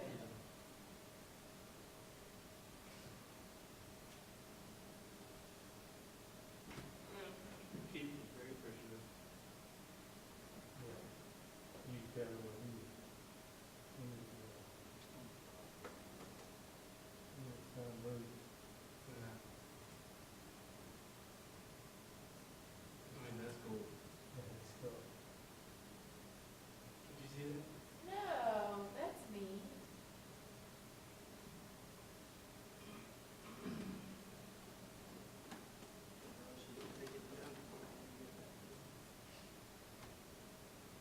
Oh, goodness. Thomas and credit card. I couldn't pull it up that soon. Okay, I'm gonna do this tea.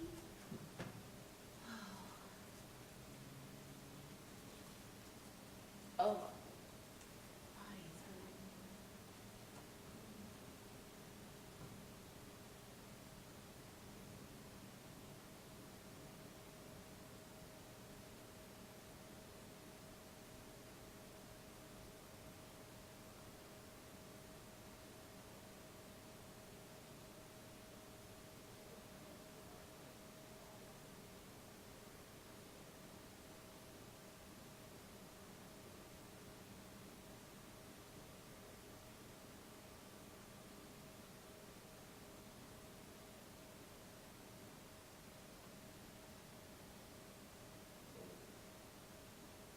Hey, I'm serious, the sandwiches are still out in there.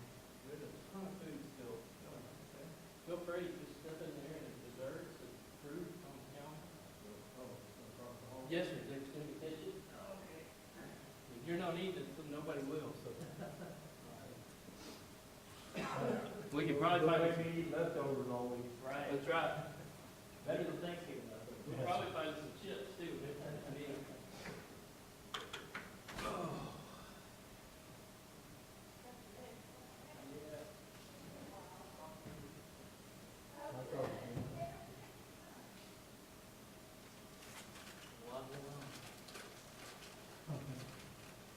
Put it on video, you go, come on. I don't even know how to write it. I like the HR, what's that? Document.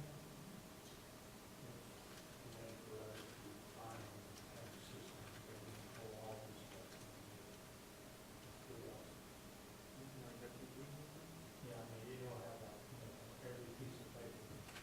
Oh. It's like a filing system, it's very, very detailed, very unique filing system where, it's a lot more than just that, but it's, because we've got stuff that's all over, it's way for track of. Are we gonna go take one?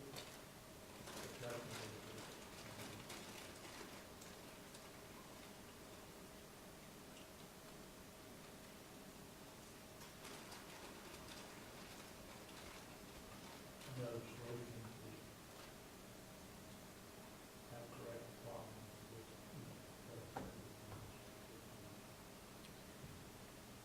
That's what I was thinking.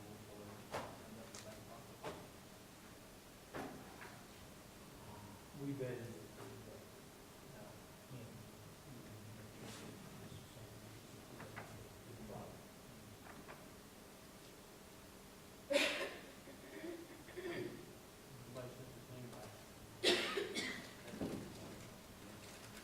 Did you make a sandwich in there?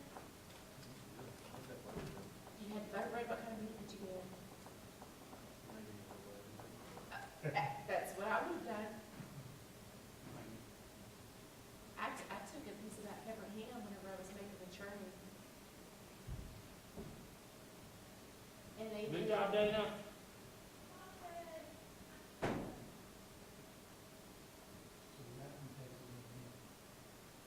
Welcome back. I have the MOU from Dr. Vera, Yep. 2 copies, so when you're ready, I have them in there. You're ready to. It's one tonight. That's good. That's good. Not all family together, all the videos, everything. So, get excited. Good part. Good. Then comes crazy about, kids. Yeah, that's what I'm thinking. Scotty has to get up at 3:30 to go to your guy. Chris Box called and said, I think I'm. And I said, it was okay. He said he's not. What's he do now, Louis? What does he do? He, runs, distribution facilities for Amazon Industries, and his biggest one is Bimbo Bakery.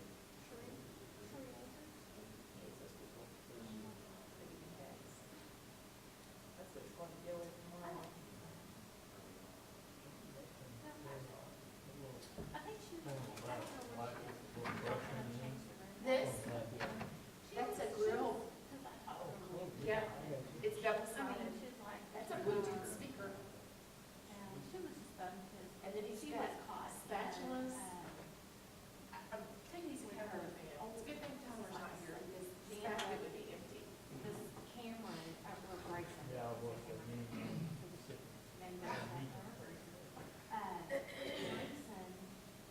he was one of those like, oh my goodness, we're 42 years old.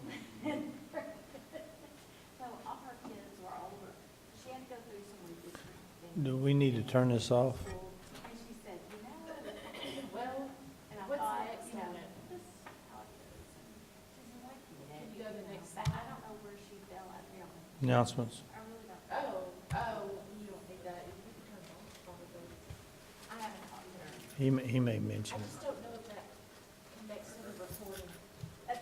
I'll leave it alone. I'm not gonna touch anything. He's supposed to turn it all off. Who is?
now.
It's now 10:32, and I'll reconvene back into open session.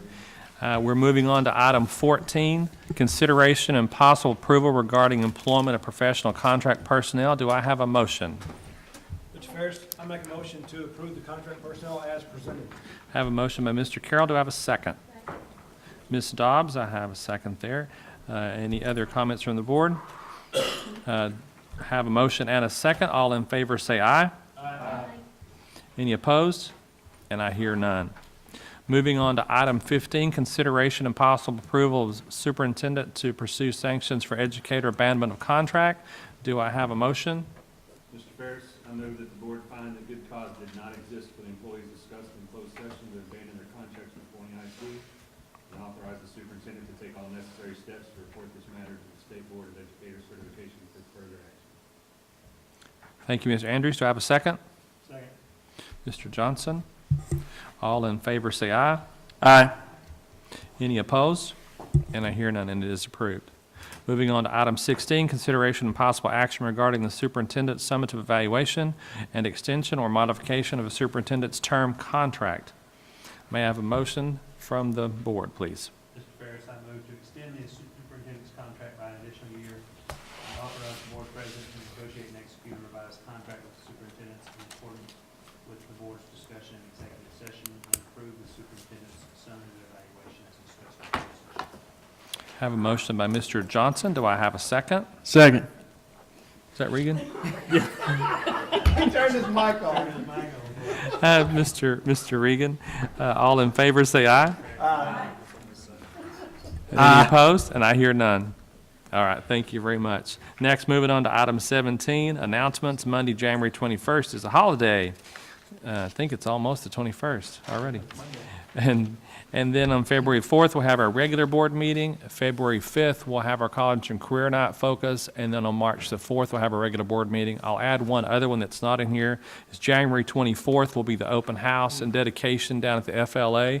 So if y'all can join us down there on Thursday night, the 24th, that is 5:30 to 7:30, I believe.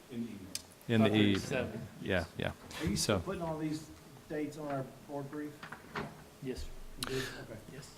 if I hear of no other business to be addressed here, it is now 10:34 p.m. and I call this meeting adjourned. Man, we're 25 minutes early. You got time for some cookies? Oh, all cookies are gone back there.